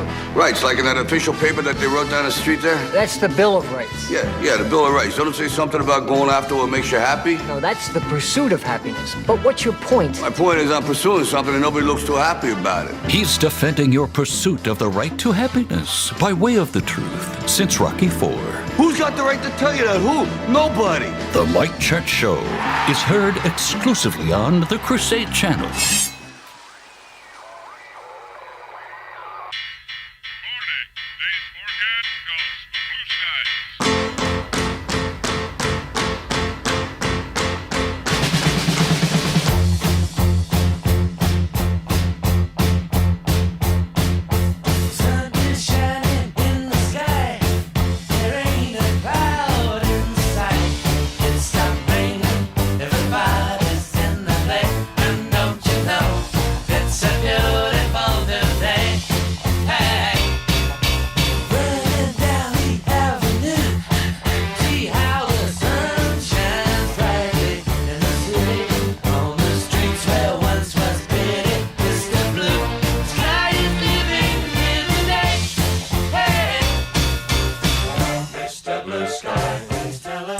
That is a timeless song. My son and I were in Park City at a pizza parlor, and this 16-year-old kid working behind the counter was singing that song. He knew the lyrics, and I said, "You are way too young to know that song." And Ayrton said, "Mama, we all know that song." Good stuff. Welcome back to the Mike Church Show. Suzanne Sherman, Jeff Johnson, and Greg Junkbon Carpenter. It's a party here, filling in for the King Dude. Phone lines are open. 844-527-8723, 8445-CRUSADE. Also, Stadium Chat. Join us there. Send your questions, comments, concerns over there. MikeChurch.com/chat. You can also donate there as well. And Junkbon, I was so excited to see you. We didn't even let you properly introduce yourself. I know that a lot of people here are familiar with you, but I know we get some new followers and listeners and members. So give them the what for. Oh, gosh. Hi, I'm Greg. I'm a recovering intelligence community individual. I do have my coffee with me, so I'm all good. But I survived the intelligence community. 21 years in the Army, National Security Agency, several other organizations, which I can talk about and can't, FBI. I've done cyber investigations. I've created and organized cyber and RF engagements, not necessarily all defensive. I've worked on medical research. I've created deception programs, plans, PSYOP, and integrated it into pretty much your everyday life. You're living some of my programs right now, if you can believe that. So enjoy.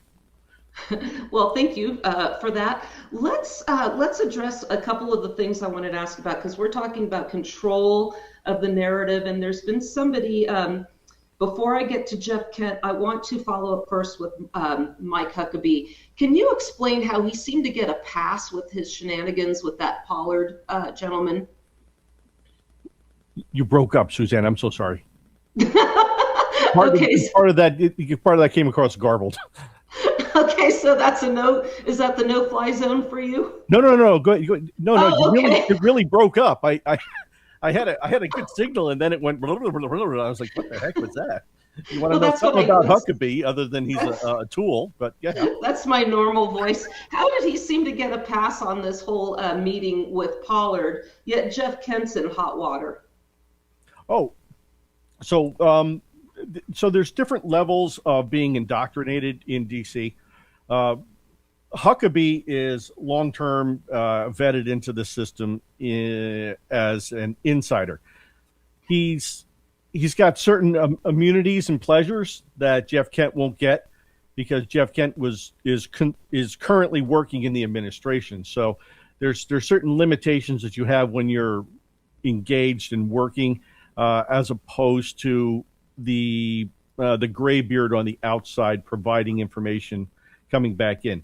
The same thing happens like with guys like, Jesse Jackson or Al Sharpton, guys like that, who have been involved with administrations but get to stand on their moral high ground. And the reason I draw those two guys as a conclusion, because they're all, quote, preachers. They're all religious. And Huckabee falls into that category also, which gives you the separation that's needed for visual purposes, that he has a moral position that he's trying to speak from, as opposed to being in the quagmire of the swamps in D.C. And Kent falls into that right now because he doesn't have any type of connections there. So he's a complete in the swamp kind of a guy. And, previously been in Congress, he's already jaded. I'll call it that, because the approval rating of Congress is tremendously low. And the correlation there is that, one day the president will say Congress is irrelevant, right? Because people don't like them, and you'll have an autocracy. But go ahead. Sorry. Yeah, but Kent, he doesn't. What was that word they used in 2000 election? He doesn't have gravitas like Huckabee has. So he doesn't have the weight and the power behind his voice, and the institutional stupidity that Huckabee can speak from. Okay, well, that's. I want to take a quick moment, let you know this is the Mike Church channel. Mike Church show, and Suzanne Sherman, Jeff Johnson, Greg Junk, Ron Carpenter is joining us. Phone lines are open 844-527-8723. That's 844-5-Crusade. Stadium chat, mikechurch.com/chat. Forgot to do that last session, so I got to get that in right now. But it's also a good opportunity to segue over a little bit to more psyops, more control of the narrative, more control of our behaviors, thanks to our overlords.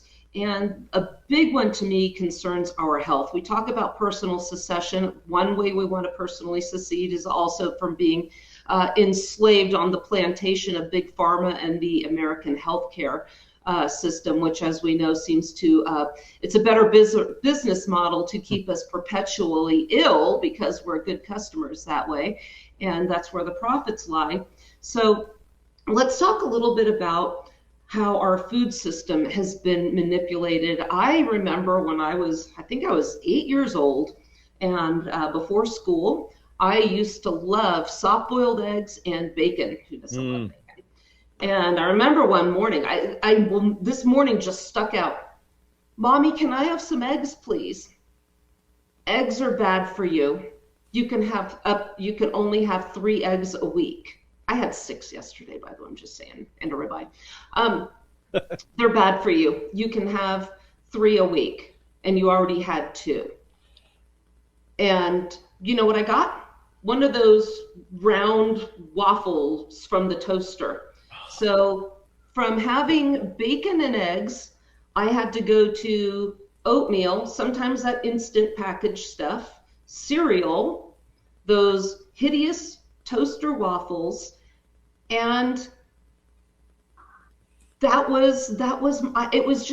was such a milestone, remembering why is something that feels so good. And then also the other thing about me nutritionally was, remember, everybody needs milk. My cousins, I had 5 cousins, I'd visit them, we'd all sit around the table, they're drinking milk. Do you want milk? Nope. Have some orange juice? Nope. But they're good for you. Don't want it. Guess what? They're not. Jump on. Was this intentional? Holy cow. Before you answer, Greg, I want to add to that. How in the world did our forefathers survive on raw milk and eggs and steaks? And how did they survive? Well, I don't know how they did it. That's a good question. They actually had beer for breakfast. And I think that's a very defining factor in a civilization, in a society. We literally had 1 meal a day, right? The commoners ate 1 meal a day. And the introduction of breakfast actually came in with the Kellogg brothers back around the turn of the century. They were peddling, their grain. They had too much corn. So they had to find a way to market it. And, but I mean, it even happens with canines. Why do dogs have dry food these days? Because of the Civil War. They had a lot of hardtack, and they found that dogs liked hardtack. Humans didn't like it so much, but dogs liked hardtack. And guess what? Now we have a whole industry that feeds or turns your dog into a vegetarian with pretend right? Why do I have to, Jeff? Why do I get imitation lemon juice in my foods and my drinks, but my furniture wax has real lemon oil in it, and I can't have that, but my furniture can have it? So there's a reason for that, and a lot of it is based on, we call it the R.J. Reynolds model, and that is get people addicted, keep them addicted, find different ways to keep them addicted. And if you don't know, the top food companies, Nabisco, Kraft, General Foods, they're owned by R.J. Reynolds and one of the other tobacco companies. It shouldn't be a surprise to anybody. I forget which is the other company, but the big tobacco companies own your food companies. So when the identification of sugar to addiction was first identified, it became something that was researched more in depth. And certain amounts of sugar related to addiction became the set levels inside of foods.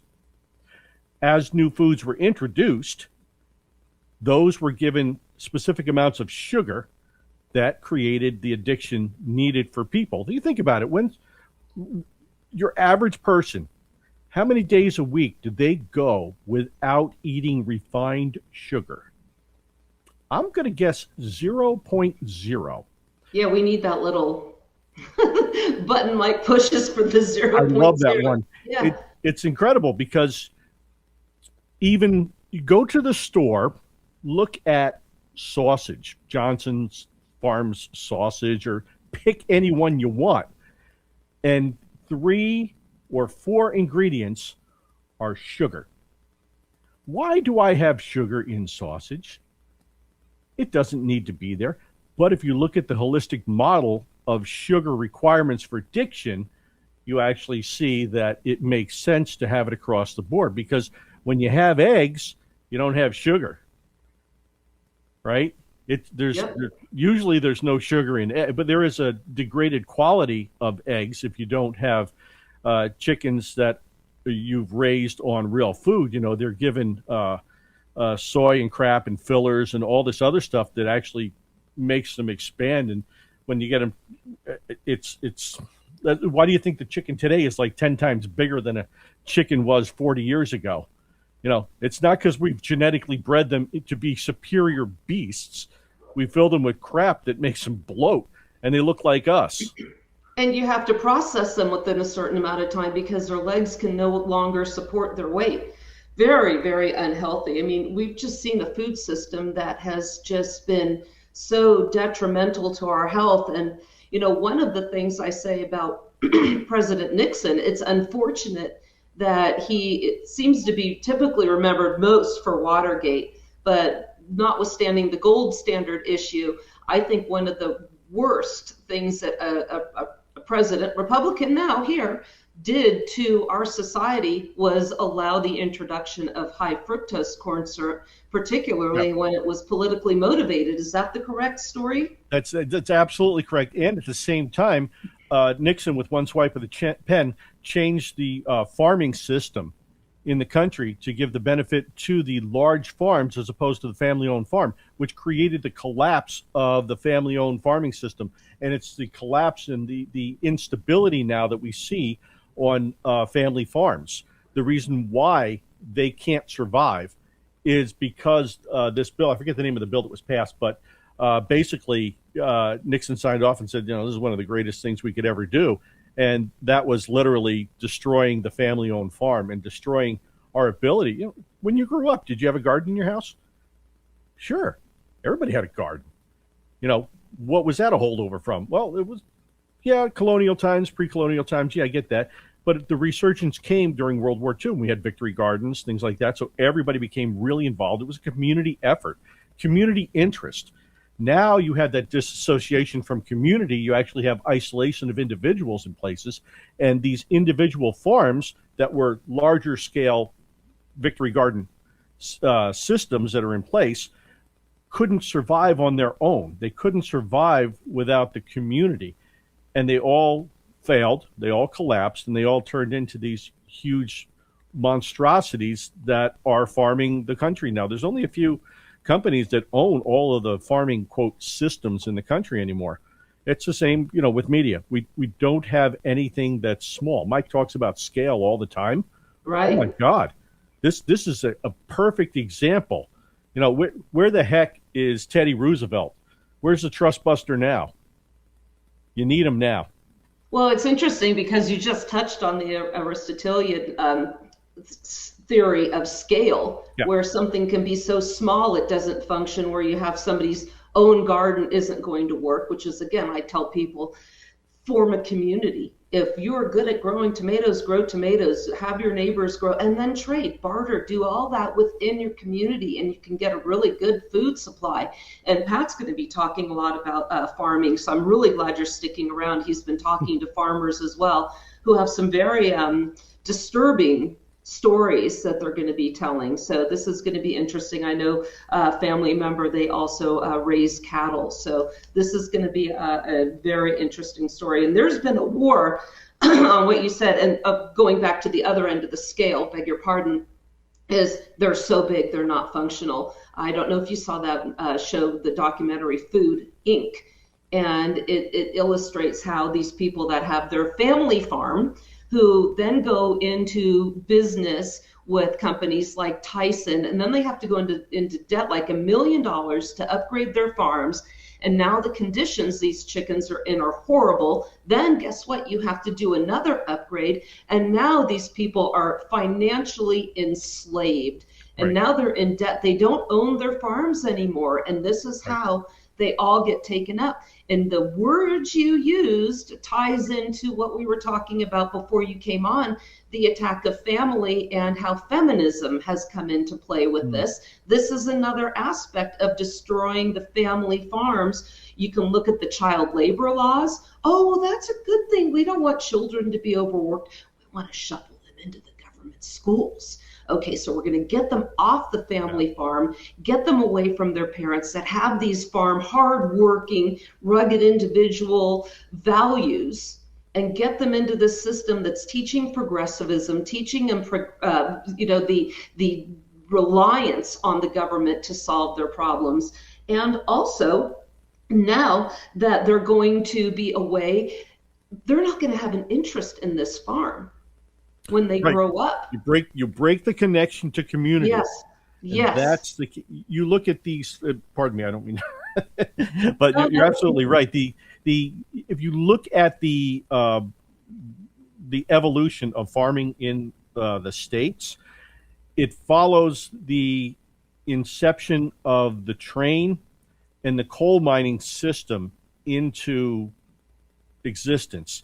And that is the creation of the system that supports it, which goes back to my book. You have to have a system, right, that has people built in the system that support the system itself. Well, if you look at trains, and the Union Pacific specifically was horrible for this, that everywhere they went, they set up a company store. And the people were given just enough money, and the same thing happened in the coal communities, where people had just enough money to be able to buy just what they needed to get them to the next paycheck. So they couldn't make enough money, they couldn't save enough money to move out and get out of that wretched life that they were in, but they made just enough to survive and support their family. And this is the same thing that's happening with the farm system right now. They have just enough to get by. Anytime you take and people are losing their farms, I get that. That's part of the plan. The system's working the way it's supposed to. Mm-hmm. That's the thing that people don't accept. And this is what we're seeing today with now, again, we keep talking about the increases in prices and inflation that we're going to see. This war is going to exacerbate that exponentially, in my opinion. And families are struggling. This is, again, what we say, personal secession. downsize, simplify your life, go back to these community farming situations, be self-reliant, get your kids out of the student debt. There's a reason the federal government took over student debts with the Affordable Care Act. We saw Biden bribing them in the last administration. Right. I knew immediately, why are they including that? Because they can take over. So now up goes the cost of education. These kids are going to be in debt probably until they retire, paying off these student loans. So the system is designed to keep these people just enslaved, cogs in the machine, barely enough to get by. And then if you do have an estate that's of any size, guess what? They're going to take that. Have you seen what Mondami's proposal now in New York, what they're doing with inheritance tax? The exemption is down from millions to $750,000. We know there's a desire within the progressive Marxist movement to take away inheritance, the ability to pass on your wealth. And this is, again, attacked with the farms. Intergenerational wealth, absolutely. Intergenerational wealth. Yeah, destroys the family farms. So, a good example. So, back in the 1700s, actually, when my grandfather got married, he married Mary Dayton, who was the granddaughter of Dr. David Dayton of Revolutionary fame. And Dr. Dayton gave his granddaughter to her husband, right? 800 acres of land. And at the time, you could only give, or the inheritance would only go to one son to maintain intergenerational wealth. Well, in the mid-1700s, here, legislation was introduced which allowed for considering other children. How compassionate. And at that point, I watched through the land records of how my family's wealth was distilled down till it became absolutely nothing. And by the time of the Great Depression, everyone in my family was, penniless out on the street pretty much. And that plays out in pretty much every different scenario. The only people that have maintained their wealth are the ones who basically have a system in place, who have a deep understanding of how the laws are made and how the laws are executed now. And that's not 99.8% of the population. Yeah. Well, we're going to wrap this segment up, and I'm really glad that you're going to stay with us. Pat Militech, Jeff, do you have him lined up and ready to go? Will be joining us in the next segment, and this is going to be a continuity of this subject, and we will be right back. Thank you for listening to the Mike Church Show.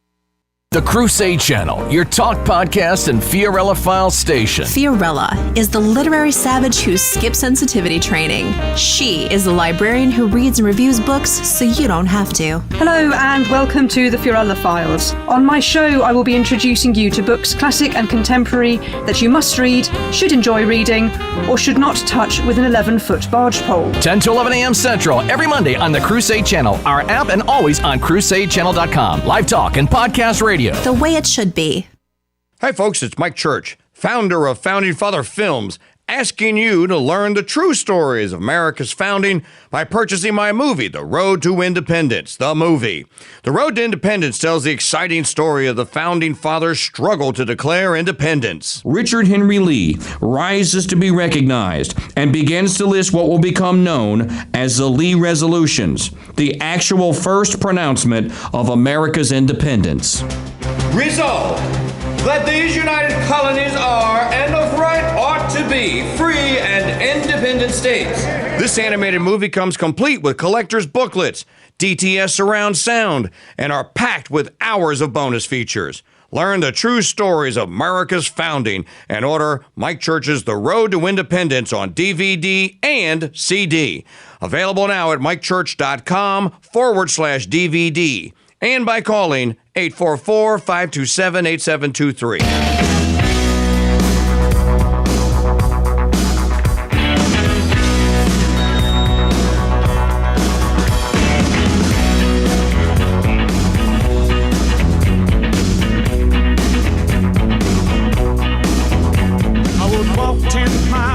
Broadcasting 50,000 kilowatts from atop the tallest radio tower on the planet. We are KRSD, the Crusade Channel, Madisonville. Well, it's what our call letters would be if we were on FM. Crusade Channel News. News you can trust. Because let's face it, the truth just sounds different, like a symphony of facts. And now, from the Crusade Channel News Desk, here's Janet Huxley. Hello, Red, White, and Dude Nation. Welcome to Friday, March 27th, 2026. I'm Janet Huxley at the Mike Church Show News Desk, live from the ranch in Kansas City.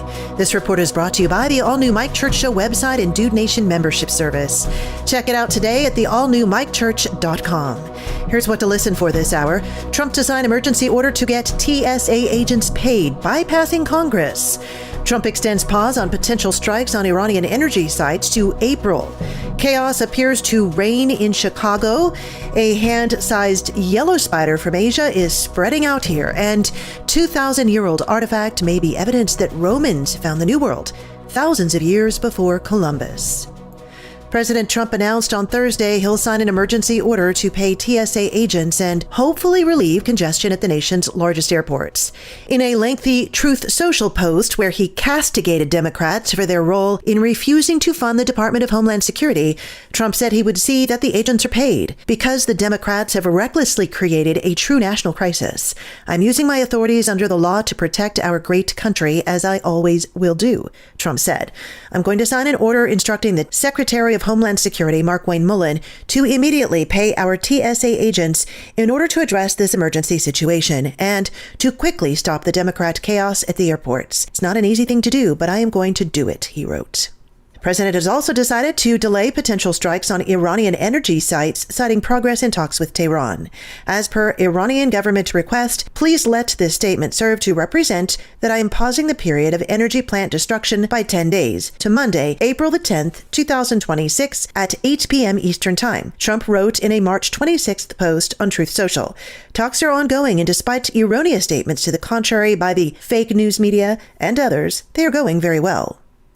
A large teen gathering in downtown Chicago descended into another night of chaos Wednesday night, prompting a curfew enforcement order and intensifying the debate over how to stop repeat takeovers in the Windy City. The activity centered on State and Lake Streets, where witnesses described crowds of young people running through the area, climbing on vehicles, engaging in fights, all the things. Fox 32 Chicago reported a private security group observed multiple fights, said one teen was beaten unconscious. The group also reported that bear mace was used at some point, and several minors were detained. Fights inside subway stations and a convenience store being looted.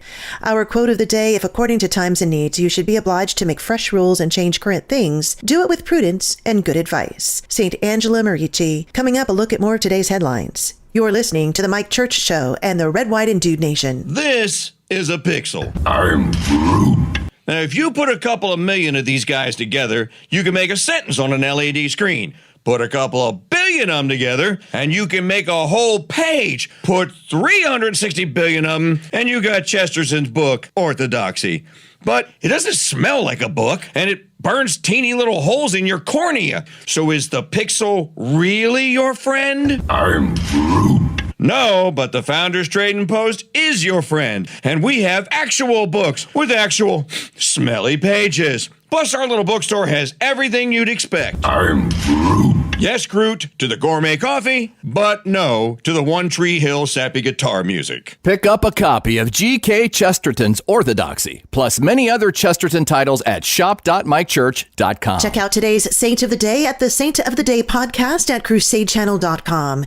Now a look at more lifestyle headlines. A hand-sized spider from Asia that can travel by air is expanding its U.S. web presence, penetrating deeper into the country than ever, with the potential to invade the Northeast. east, according to the New York Post. This lovely little golden arachnid, dubbed the Juro spider, originally hails from East Asia but was spotted in Georgia in 2013 after hitching a ride on a shipping container, per the Scientific American. And since then, it's shown up in 12 states. And it looks like the range is going to grow because the arachnids are about to hatch. And then the big yellow-bodied spiders will start ballooning, during which the Juro deploys silk parasail-like strands so they can be borne aloft by the wind. And they can be carried anywhere from a few feet to across oceans, according to the National Geographic. You'll know them by their bright yellow bodies with blue stripes and red markings. The female can grow up to 7 inches, and that's about as big as a human palm, but the male counterparts are about half that size and brown. The discovery of a 2,000-year-old Roman artifact in Mexico could upend our understanding of the New World, raising the possibility that Italians actually arrived in the Americas long before Christopher Columbus did. The figure was buried in a sealed tomb beneath 3 intact floors of a pyramidal structure alongside pottery shards, gold ornaments, and bone artifacts, as well as pieces of rock crystal. And these materials were typical of the time period and region, but this other thing wasn't. It boasts striking features that skewed more ancient Mediterranean than Mesoamerican. Then the plot thickened in 1961, writes the New York Post, when an Austrian anthropologist proposed the artifact could date back as far as 200 BC. And in 1990, a German archaeologist said the bust was without a doubt Roman, claiming its hairstyle and beard shape harkened back to that of the emperors from the Severan period in 193 to 235. I'm Janet Huxley for The Mike Church Show in the Red, White, and Dude Nation, because ethics in broadcasting matters. When most people hear the word coffee, they conjure up visions of a ceramic mug in the palm of both hands and a woman slowly sipping. This isn't a Folgers commercial. It's for cappuccino holy roast, and here's how I take mine. With a dash of vanilla, a pinch of cinnamon, a spoonful of honey, and lots of heavy cream. Add some ice, shake, and then enjoy, while knowing that's $6 the libs at Starbucks can't spend to ruin my life and yours.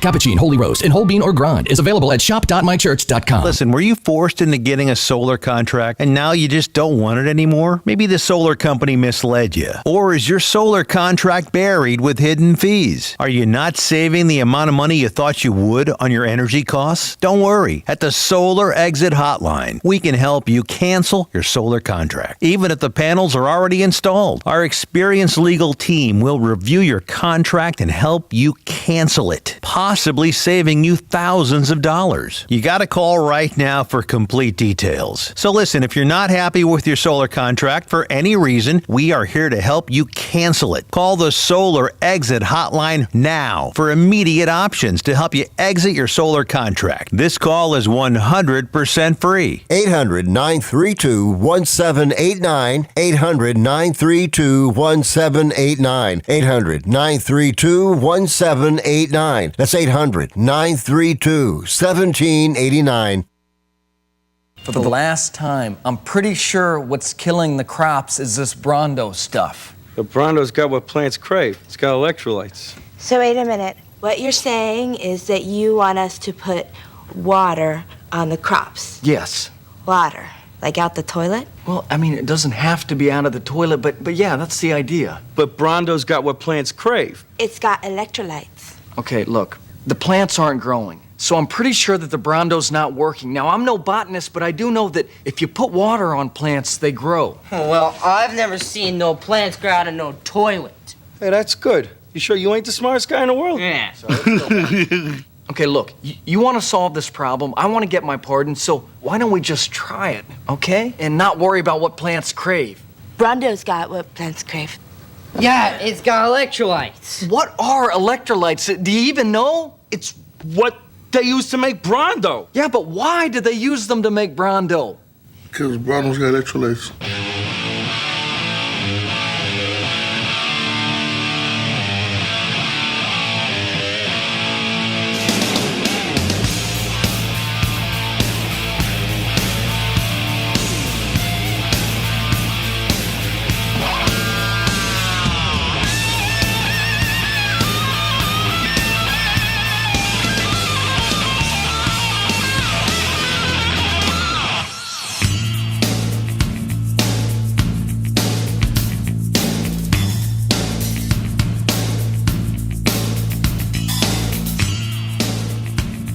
back to the Mike Church Show. We are in the third and final hour, and it is a party today, folks. I'm Suzanne Sherman, Jeff Johnson, and I are filling in for the King Dude, joined by Greg Junkbon Carpenter, and it is time to bring in our guest, Pat Militech, who's going to tell us everything you need to know about Brondo and electrolytes and how to grow food. But before we get to Pat, I got to get in here again. Come on, folks.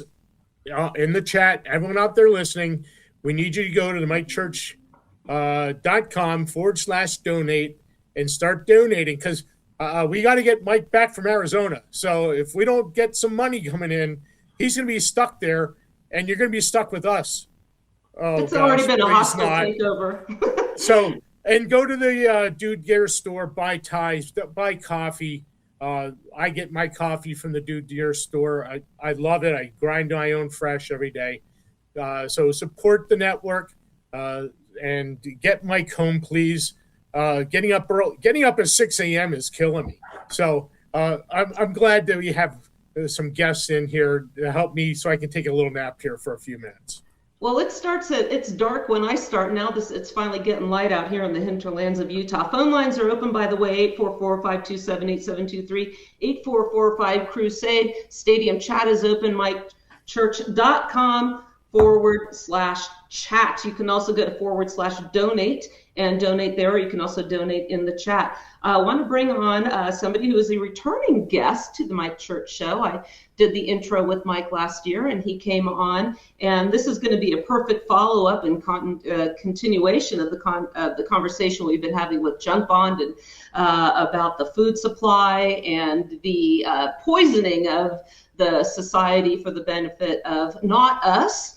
And I want to bring him on. Pat Militech, a UFC Hall of Famer.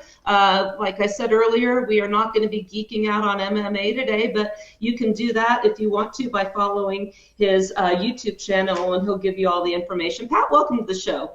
Well, thank you for having me. I am happy to be back. And, when we talk about, you were asking for money a little bit ago for people to donate and things like that. It's important to be a little more like Jimmy Swaggart when he, said, the Lord came to me last night and asked me that I had to raise $20 million or he was going to bring me home and I don't want to go home yet. And I was watching that as a kid and couldn't believe what I was hearing. And he actually raised the $20 million. It took a couple of weeks or a month or something, but he actually raised the $20 million because people didn't want him to get called home. I'll have to ask the stadium chat if they want me to cry on screen so they can give money. Maybe that's what they're waiting for. Maybe I'll get some Tammy Faye mascara and fake eyelashes and pencil-ins and black acting classes. Exactly. Right. Well, want to bring you in because Jeff and I had the pleasure of meeting you and hanging out with you at Mountain Readiness in Harmony, North Carolina last year. And you and Nick and Doc Will had a fantastic presentation about saving the food supply, growing your own food. But give us a little bit of your background first. You grew up on a farm, I believe, in Iowa. And when we think of you country kids, we think of the farming kids out there out healthy in the community and thriving. Was that the case for you? Well, no. And my family, a lot of them came from, of course, the farming, and I spent a lot of time on the farms, the family farms, stuff like that when I was a kid.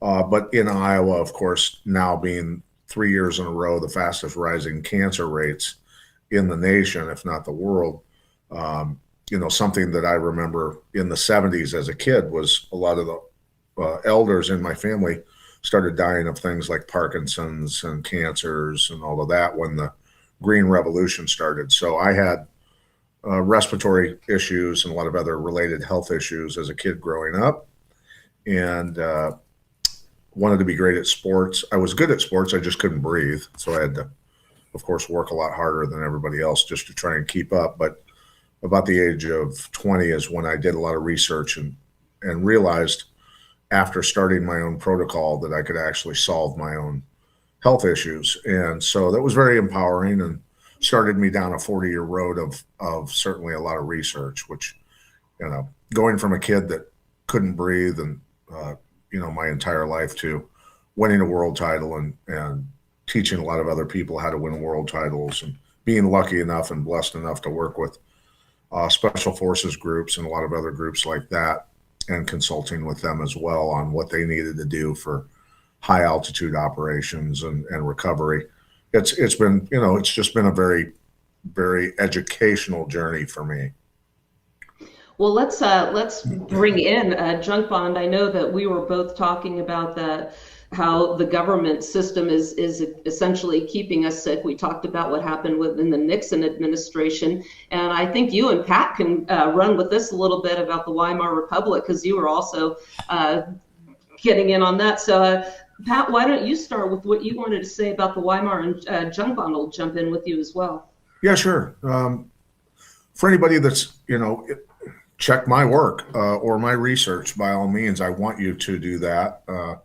Doubt everything I say and go check it. But around 1913 to 1915, the Weimar German Republic started widespread chemical agriculture practices. And of course, we know that in the 1920s and 30s, there was a ramp up of severe mental, physical, and hormonal illness in Weimar Germany. And well, in response to that, of course, the pharmaceutical industry in Germany exploded. Widespread use of pharmaceuticals, which are technically in many ways agriculture products as well, in mass, spread everywhere, antibiotics and chemicals. But nonetheless, they moved the healthcare from private to government run, state-run health, and of course that ended up hurting the masses into camps. And of course, whatever they say in history, that there was groups of people responsible for spreading illness. Well, of course, that wasn't the case. It's always going to be whatever toxins and nutrient deficiencies in the environment are going to manifest differently in all of us through our genetics, right? So it might manifest for one of us in respiratory, it might manifest for another in nervous system, another in joint issues, inflammation, but it's all inflammation manifesting depending on our genetics and where it's going to hit us the hardest, right? So that's really what happened in Weimar Germany that led to an insane nation going nuts internally and then being turned outwardly to attack others. And so sounds familiar. Yes, yeah. Wow, so that's amazing, Pat, because very few people actually know about what happened in Weimar. So I'm amazed, and I'm very, very happy that you're actually talking about it. It actually is the model of what we in the States are using today to poison people. And it started with IG Farben, right? In the process, the Haber-Bosch process. Sure. With synthetic nitrogen fertilizers and things like that. I mean, it's just amazing how that's lost to history, and people don't really understand those deep implications. As the Weimar reordered rural power, right? Farmers, they became dependent on the industrial inputs, and it created this process, that developed stratification within the countryside. And created those. I mean, it's just amazing that we don't have any insight and we don't have any understanding of what we're really hooked on and what we're really married to through industrial process and through political legislation. So essentially what happened is we have history to show what a disaster this policy was, and rather than eschewing it, we embraced it. We're going to take a quick reset. This is the Mike Church Show on the part of the Ethics and Broadcasting Network. Phone line 844-527-8723. Go ahead. Either one of you. Sorry, are you talking to me? Oh, yeah. Yeah. So just based we had on to do that, a rejoin. Oh, yeah. Okay. I get my hand slapped if I don't do this. Yeah. No, I appreciate it. Okay, I'm catching on. It's a little early. But yeah, so the main thing is this, is when we say we accepted it, ultimately we just have to say to ourselves, our great grandparents, great grandparents, grandparents, grandparents, and parents have all been duped and followed in these systems. And that doesn't mean I have to fall for it. That doesn't mean I have to go along with it. And it doesn't mean that I am precluded from providing solutions from all of this. And so, the problem is that I wrote just this morning that when we observe people who are resistant to solutions and don't believe that solutions, like Mike Adams, the health ranger, I was on his show over a year ago, and he never aired the episode, and he texted one of my good friends, a soil expert, and said, everything that Pat was saying isn't true. You can't convert something into something else, which when I was on the show, I said, converting synthetic chemicals back into essential fatty acids and inorganic metals into organic metals, which are colloid minerals, which provide life, create life on Earth. And as a chemist, he didn't understand it, doesn't understand biology or whatever else is going on in his life, where he wouldn't air the episode. What this shows is he's either miseducated or just not familiar with the process, that nature can break down and convert all of these toxins back into, beneficial elements. The fear, the trauma, the miseducation, all of these things come together where if people admit these things exist as a traditionally trained chemist or a PhD or any of these people, the bedrock that they stand on crumbles under their feet. And they haven't grown their wings yet where that doesn't bother them, right? And it's a process of, many years of education and disproving and saying, this can't be correct, that humans systemically are supposed to be sick and obese. That's not normal, right? We are meant to be healthy. We're meant to be powerful, and we're meant to be spiritually connected. So through, many years through my process of finding the truth, because, I learned not to trust the experts. That's just the facts. And so it's important for people to realize that, yes, you have been abused, you have been traumatized, and you have been miseducated. I like that you said traumatized. I want to because jump in here, Suzanne. Pat, if you go back and look at pictures in the 70s, we talked about this yesterday, Suzanne. Mm-hmm. If you go back and look at pictures from the 70s of people, it was very, very rare to see a obese person in a photo. Sure. I mean, I'm being serious about very rare. And growing up in the 60s and 70s, I do remember there were obese people. So this is not saying that there aren't there. But the fact of the matter is, looking back at pictures of me growing up on the beach in New Jersey, and I was very in good shape. I mean, it didn't have a problem with weight up until when all these paradigms changed and we started putting all these poisons in. Sure. Then as my life continued, I started to have troubles keeping weight down. So it really is a thing where, we can go back. It's just we got to learn how to get there.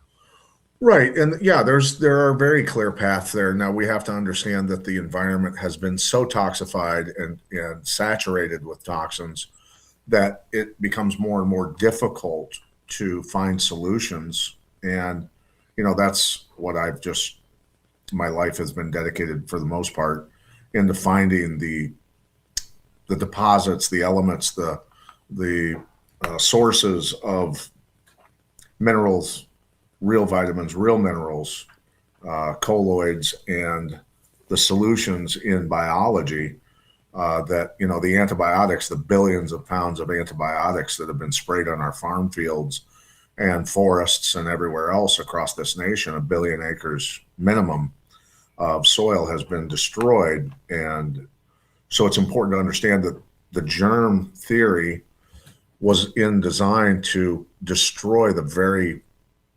organisms that create vitality and life on this earth.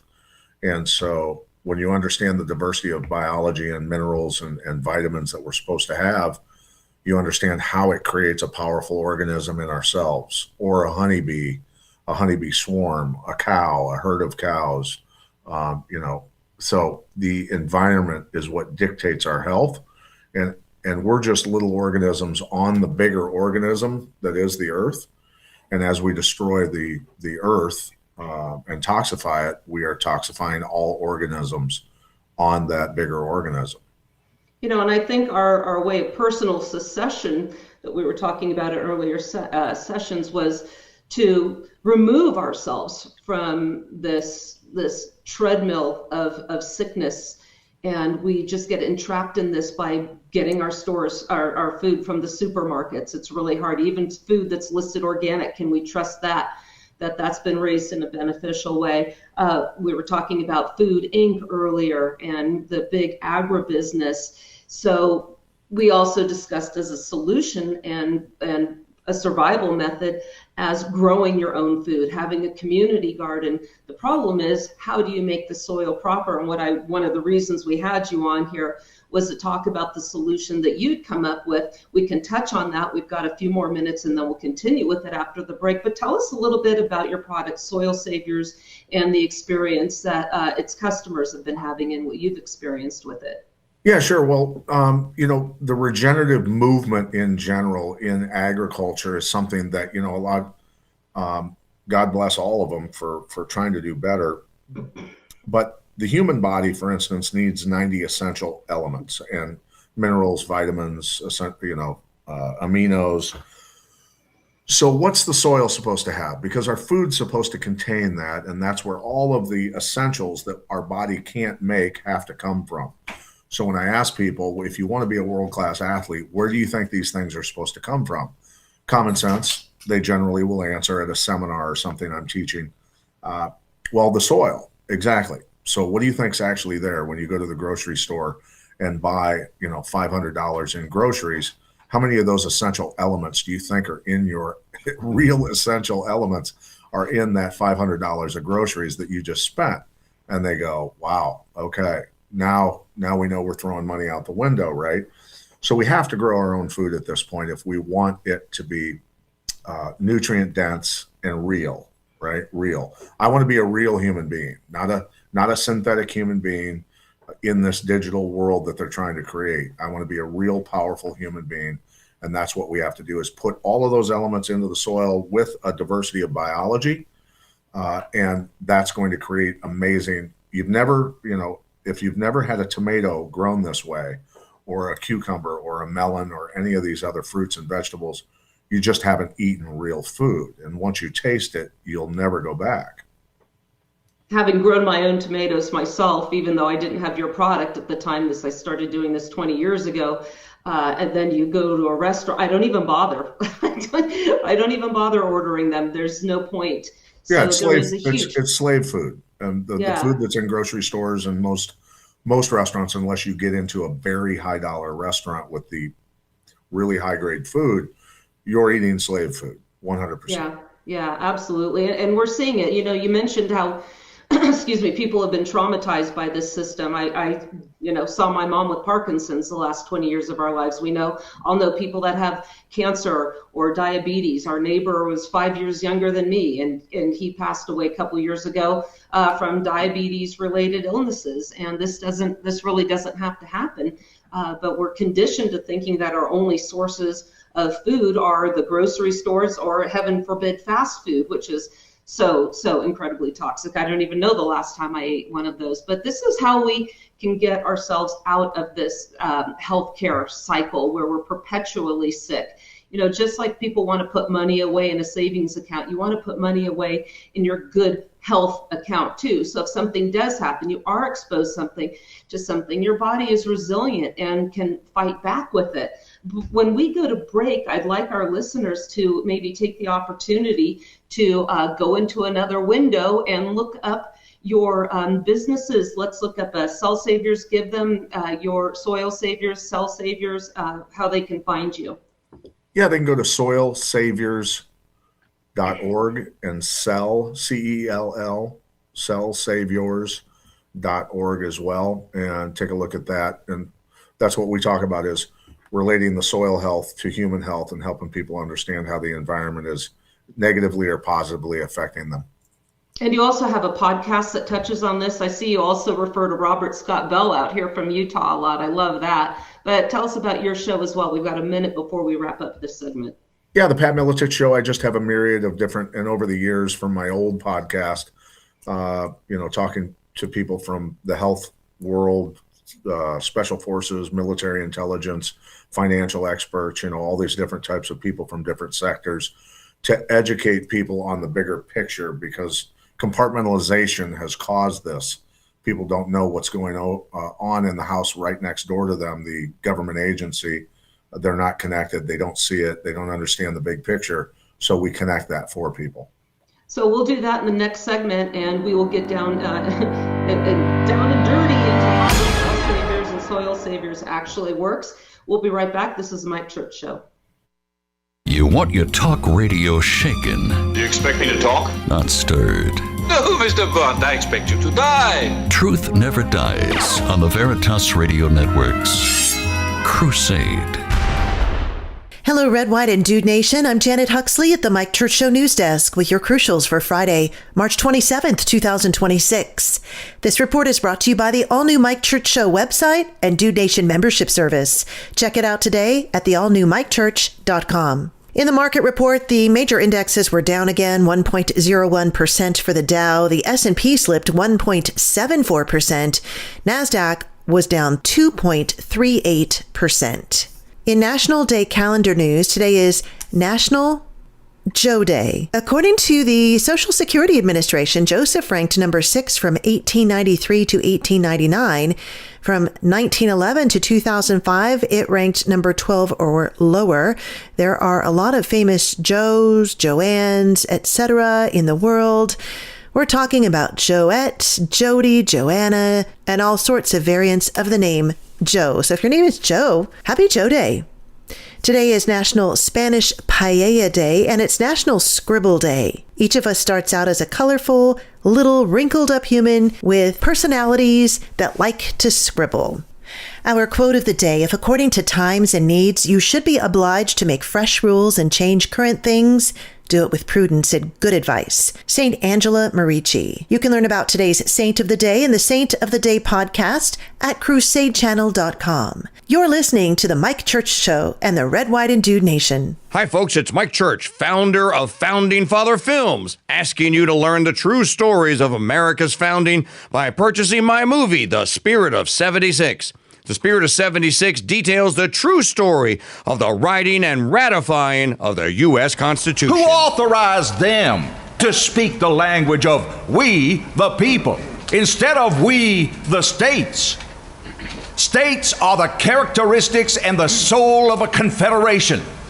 If the states be not the agents of this compact, it must be one great... This animated movie comes complete with collector's booklets, DTS surround sound, and is packed with hours of bonus features. Learn the true stories of America's founding and order Mike Church's The Spirit of 76 on a 2-DVD or 3-CD set. Available now at mikechurch.com/DVD and by calling 844-527-8723. Do you want to save money on your next flight? Then pick up the phone and call. That's right, call. Because the best prices are not online. They're with SmartFares. See, SmartFares has special deals with the airlines. When they have unsold seats, they use SmartFares to fill them. So you get airline tickets at crazy low prices. They have access to great prices and discounts at over 500 different airlines. Plus 300,000 hotels and rental car companies. Their prices are too low to publish online. With the extra money you'll save, you can book another trip or treat yourself to dinner or shopping. So stop searching all of those travel sites to find the lowest price on your next flight. Let one of our SmartFares expert travel agents find the best price for you. Call SmartFares today and get ready to see the world with a fat wallet. 800-313-7757. 800-313-7757. 7757. 800-313-7757. That's 800-313-7757. Everybody loves a good trilogy. The Lord of the Rings, Star Wars, and now the KingDude Seasoning Trilogy. There's Beast and Butt Rub, Acadiana Steak, and the brand new Chicken Mamu Seasoning, a lemon herb-based rub that's won trophies in barbecue chicken cook-offs. Now, we've bundled all 3 spices together, and you can get them for one low price for less than it costs to rent a movie trilogy. And the KingDude offers you his personal money-back guaranteed of your taste buds' complete satisfaction. Order a KingDude Seasoning Trilogy today at shop.mychurch.com. The Mike Church Show. A lone voice crying out in the wilderness. What rights do you think you're referring to? Rights, like in that official paper that they wrote down the street there? That's the Bill of Rights. Yeah, the Bill of Rights. Don't it say something about going after what makes you happy? No, that's the pursuit of happiness. But what's your point? My point is I'm pursuing something and nobody looks too happy about it. He's defending your pursuit of the right to happiness by way of the truth since Rocky IV. Who's got the right to tell you that? Who? Nobody. The Mike Church Show is heard exclusively on the Crusade channel. 2, 3, 4, 1, 2, 3.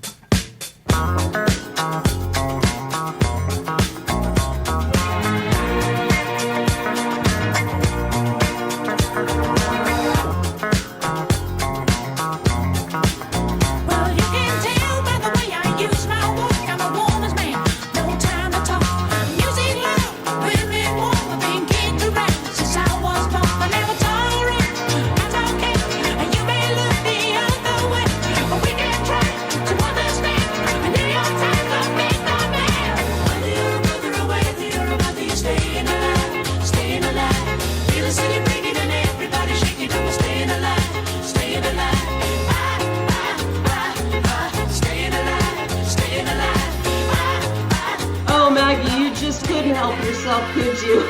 We're shaking our heads. Jeff is smiling. For the record, Maggie and I hate the DGs. Jeff loves them, but here we go. Welcome back to the Mike Church Show.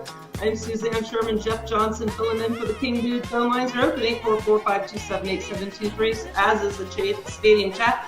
MikeChurch.com/chat. Joining Jeff and Junk Bond and myself is Pat Militech. We're continuing a conversation about the health system, about the soil system, about the food system. And we want to talk a little bit about sick plants. Sick plants, sick animals make for sick people. Do we blame the plant? Do we blame the person? What are the symptoms of sick plants? What causes it? What causes sick people? How do we properly identify the problem and work around it towards better health? Pat, why don't you address that? Yeah, thanks. For people out there that have, a garden that's sick, houseplants that are sick, any of these things that are happening, they always ask themselves, wow, did I not give it enough water? Did I not give it enough nutrients? Did it not get enough sun? Always environmental issues that cause those plants to get sick and not make it, right? Not survive.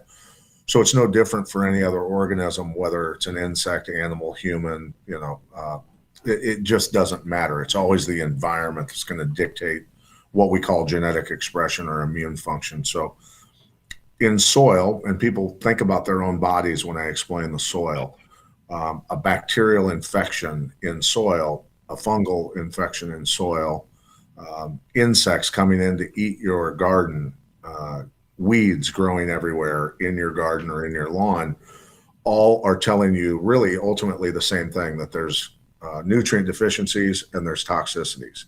So nutrient deficiencies by themselves are bad enough. Entire civilizations in line with their depletion of nutrients in their soil and their food have literally coincided with the collapse of entire civilizations through history. Now compound that with synthetic chemicals and the toxins that we've interjected by billions of pounds and gallons per year all over our environment. So again, bacterial infection and fungal infections, those are trying to digest and break down the synthetics and elements in the environment that we've interjected, and digest plants and break them down because they're, inferior, they're defective. Nature does not support defective organisms or plants. It just doesn't work. It's going to consume you and start over again. weeds growing in soil, for instance, when you see weeds in your lawn or in your garden, what they're saying is each one of those unique weeds, which there's obviously a myriad of different types, are pulling unique elements out of the atmosphere so that when they die and decompose, they put those nutrients back into the soil to fix it. That's how nature fixes soil, right? That's one of the ways that it fixes soil. Yeah, we spray weeds. And we use antibiotics and we kill, spray and kill weeds because of our, education, miseducation.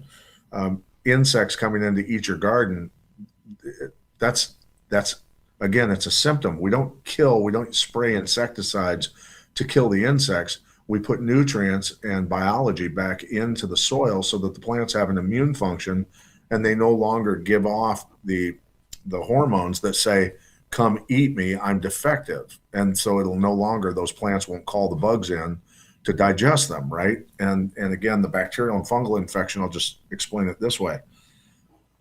14 Iowa lakes and beaches were closed this past summer because of what they said an E. coli outbreak. Well, Iowa is, literally one of the most toxic places in the world with ag chemicals on 33 million acres. So when it rains, those chemicals are going to run off. The manure from the cows that ate the grain that was grown with the synthetic chemicals as well, all of those things are going to run off into streams and creeks and into lakes. And then you're going to get an E. coli, an imbalance in biology that is nature responding to the toxins, trying to digest what we put into the environment to fix it, because it will fix it eventually, right? So when they say don't swim in that water, it's because of the E. coli. That's the germ theory. Instead of saying, oh, there's too many chemicals in there, so nature's trying to fix it, so stay out of the water for now until it gets fixed by nature. Instead, if we just grew with real minerals, real nutrients, real biology, and diversity of biology and nutrients, we would grow very nutrient-dense food that's not toxic, and thereby heal our environment, heal our water, and heal our air. And air will heal not only in the water through the runoff of the biology and the nutrients ending up in the water and healing the water, but when you think about water columns of evaporation, the microorganisms and the nutrients do go up in those water columns, or toxins thereby, which rain is now saturated with glyphosate because we pounded the environment, which proves what I'm saying is true. Through the water column, now it's coming down in the rain and saturating the entire continent with these toxins. So if we want to fix it all, we stop using the synthetics and we start using the real that our creator already gave us, and we'll solve the problems. You mentioned the synthetics, and one of the, if there's a bright side to the problem that we're seeing in the Straits of Hormuz is now the urea shortage. Well, they're not going to have access to these synthetic fertilizers and nitrogens. I think, well, that's kind of a good thing. If, however, they can come up with an acceptable substitute, maybe this is a window of opportunity for them to find something more natural like soil saviors. I'm not optimistic that would ever be adopted on a grand scale. Or is there any way that you think that might happen? Oh, look, here's what it comes down to, is that the pillars that our society is built on and the global economy is built on are corporate pillars of chemicals. Let's be honest, our largest GDP in America is healthcare, which a large part of that, of course, is pharmaceuticals.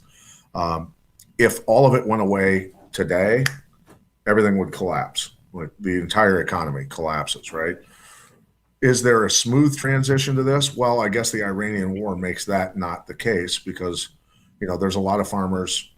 I'm talking to farmer friends and associates of mine who are just flat out saying, I'm using hardly any nitrogen at the beginning of the year, planting season, because these guys are 300 and above bushel per acre guys, and the banks aren't loaning them money for their input. So that tells you hardly anybody's going to get money from the bank, because they know, the bank knows and is foretelling that we're not going to cover the gap on the margins, which is terrifying, because then, well, a forced economic implosion is kind of coming.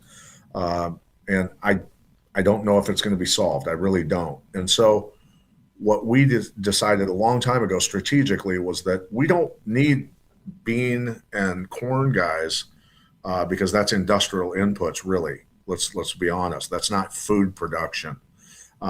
So I guess ultimately, I hate to say it, that's going to take a massive blow. But what we did see is that if Americans in their backyard started to grow their own food and learn how to can food, which is very easy, and you can be self-sustaining with a lot of this, in a backyard chicken coop with 6 chickens or whatever, you're going to be pretty good. You really are. And so that's kind of what's happening is there's a huge resurgence in victory gardens. We've partnered with Jim Gale's Food Forest Abundance and Soil Saviors together so that people can get the plans for their backyard, a diagram, know exactly what plants go in the backyard depending on their growing region, and the Soil Saviors kit, and boom, you've instantly got a backyard that is aesthetically pleasing and is producing massive amounts of nutrient-dense food for you and your family. That's a solution. That's exactly what we were talking about before you came on. This takes us full circle: personal secession, self-reliance, starve this beast, don't buy into it, because then you don't have to get involved in the healthcare system, then you don't have to get involved in the Medicare and all the other social programs that just drag everything down. Obviously, some people have a need for it, but if you can avoid it by having these communities, and like we said earlier, if one person's good at one product, have another person grow something else, share a trade, form a community, have your neighborhood of people that will be resilient to these crises, because I really do think we're in one. There's also going to be an exponential increase in the price of LPG, which is how I heat my home. Also, I can my food using that. This is going to affect us in a plethora of ways. So the cool thing about Soil Saviors, I have seen the results and listened to your good friend Billy talk about this, and the output is so exponentially improved when you have healthy soil. So if you're going to grow this, you might say you don't have a lot of space. We'll get something that's really productive. You get high volume yields in your crops and for your efforts, and then you can share, trade, store it up, stock it any way you need to. Yeah, and I remember when I was a teenager, I asked my grandmother, who lived with us for the last 10 years of her life after my grandfather was killed in an accident. They were very successful farmers. She had, I asked her, I said, what was the Great Depression like for you and Grandpa on the farm? And she goes, it didn't even exist.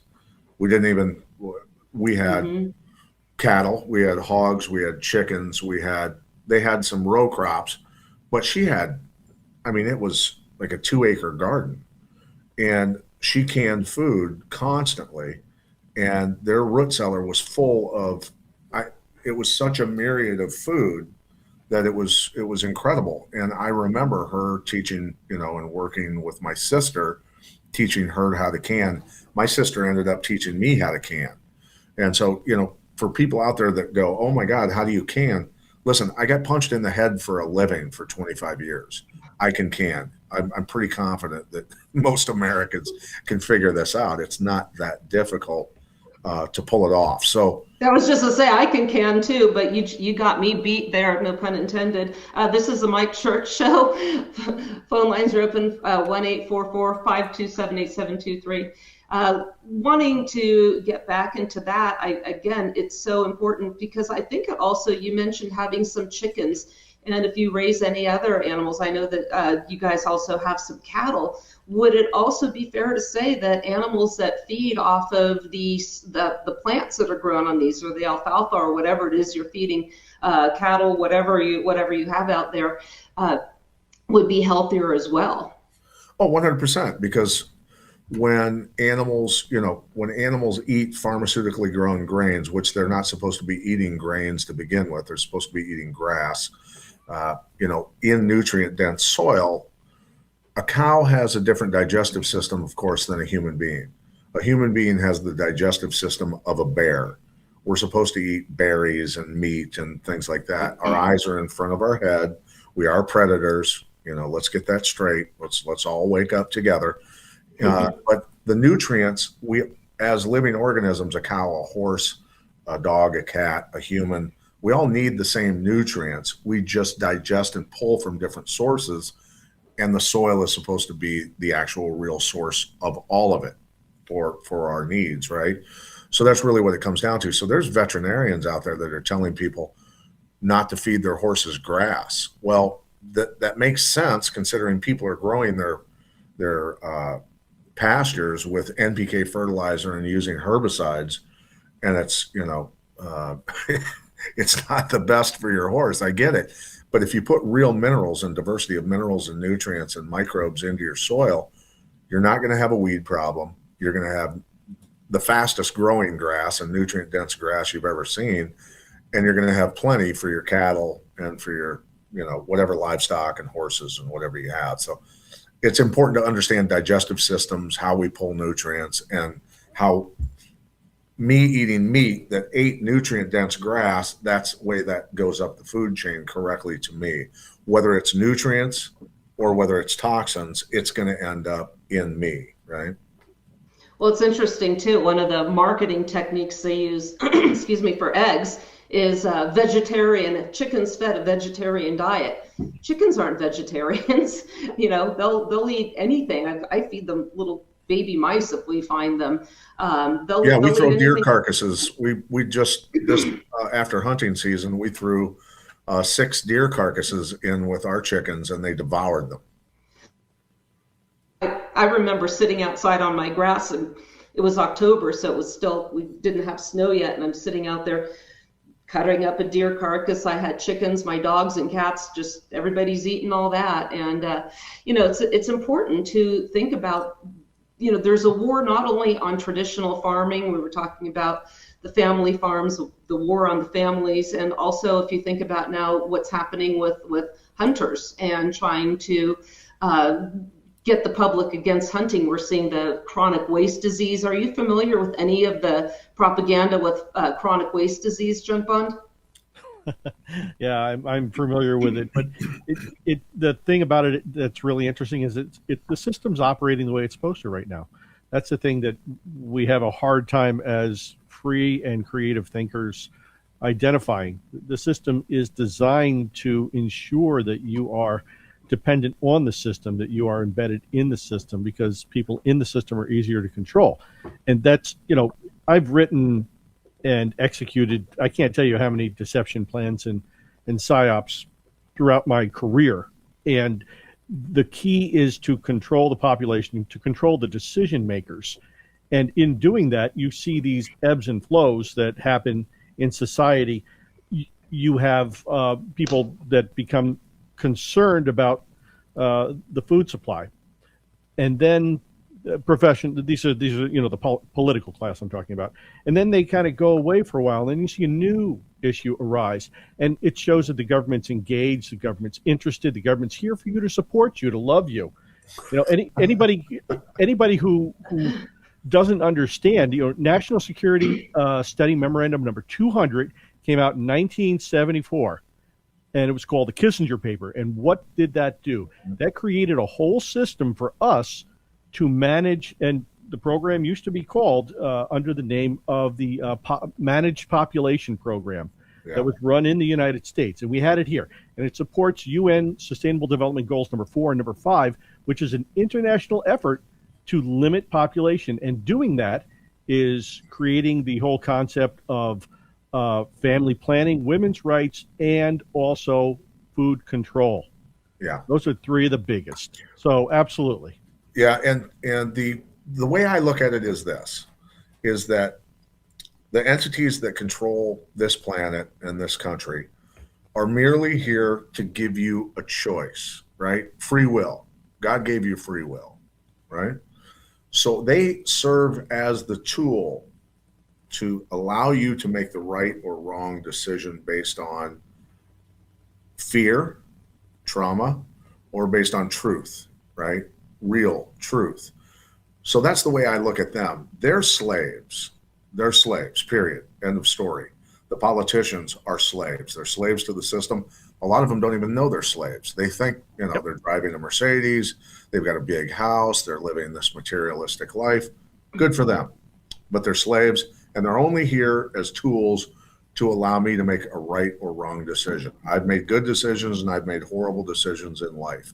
Right now, I'm fine-tuned to make the right decisions. Do you want me to explain chronic wasting disease to you really quick? Sure. Yeah, we've got a few minutes. Okay. So that's a prion illness. That means misformed proteins, right? So when we go to DNA damage, which pesticides have been proven in numerous studies to cause DNA damage.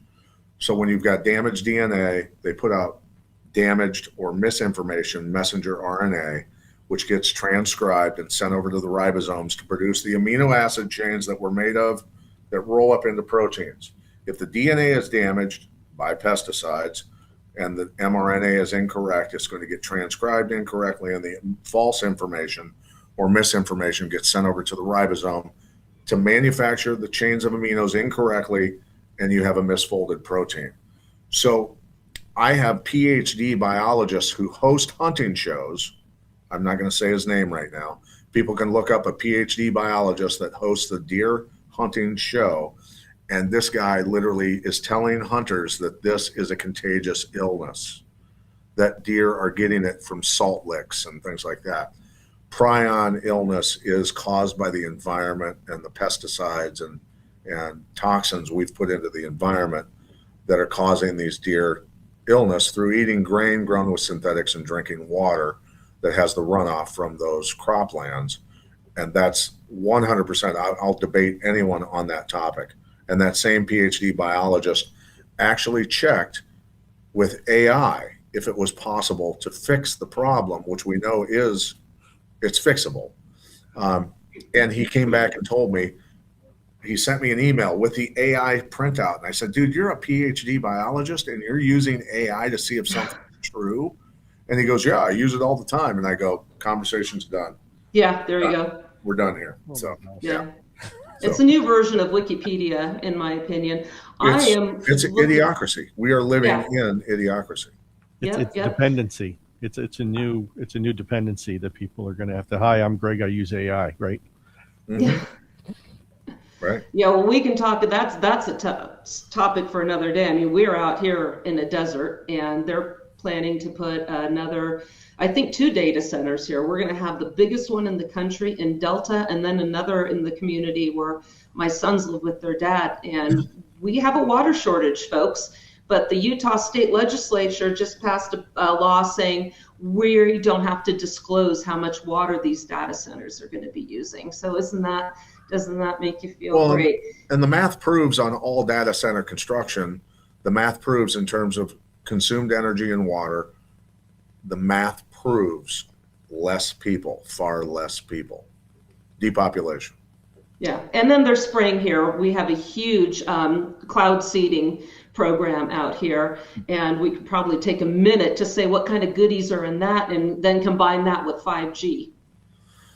Yeah, so inorganic metals, aluminums, of course, just alone are going to cause a lot of problems for nervous and respiratory systems. It causes roots to not grow. It toxifies soil. It does all kinds of different horrible things.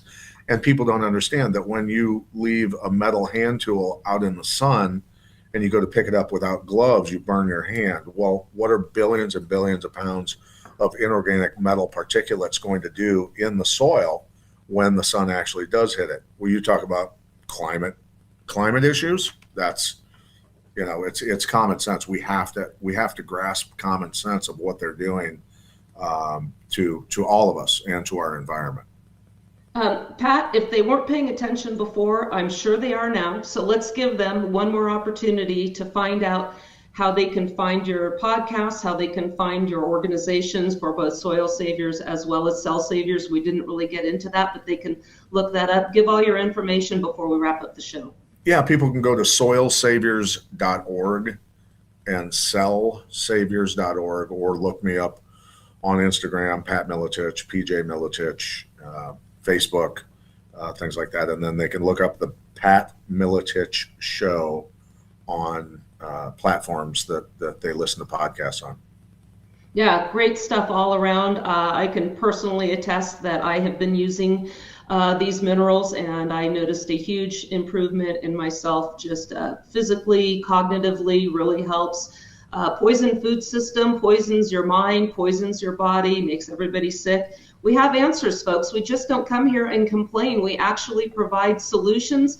Pat here is a great example. I plan to use some of my property to restore the area where my house was damaged. I'm sure all those carcinogens with the fire trucks got put into my soil. So as we're starting our restoration project here, we'll be getting that in there. I'm going to leave a part of my field blank and have a side-by-side comparison. So I've got a part set back, and I look forward to getting back to you. I want to thank everybody for joining us and putting up with me and Jeff for the past 2 days in the King Dude's absence. I hope you enjoyed what we had to say. I want to thank Maggie O'Connell for being our producer. I know I got your cardio in running back and forth yesterday. It's been fun sorting it out.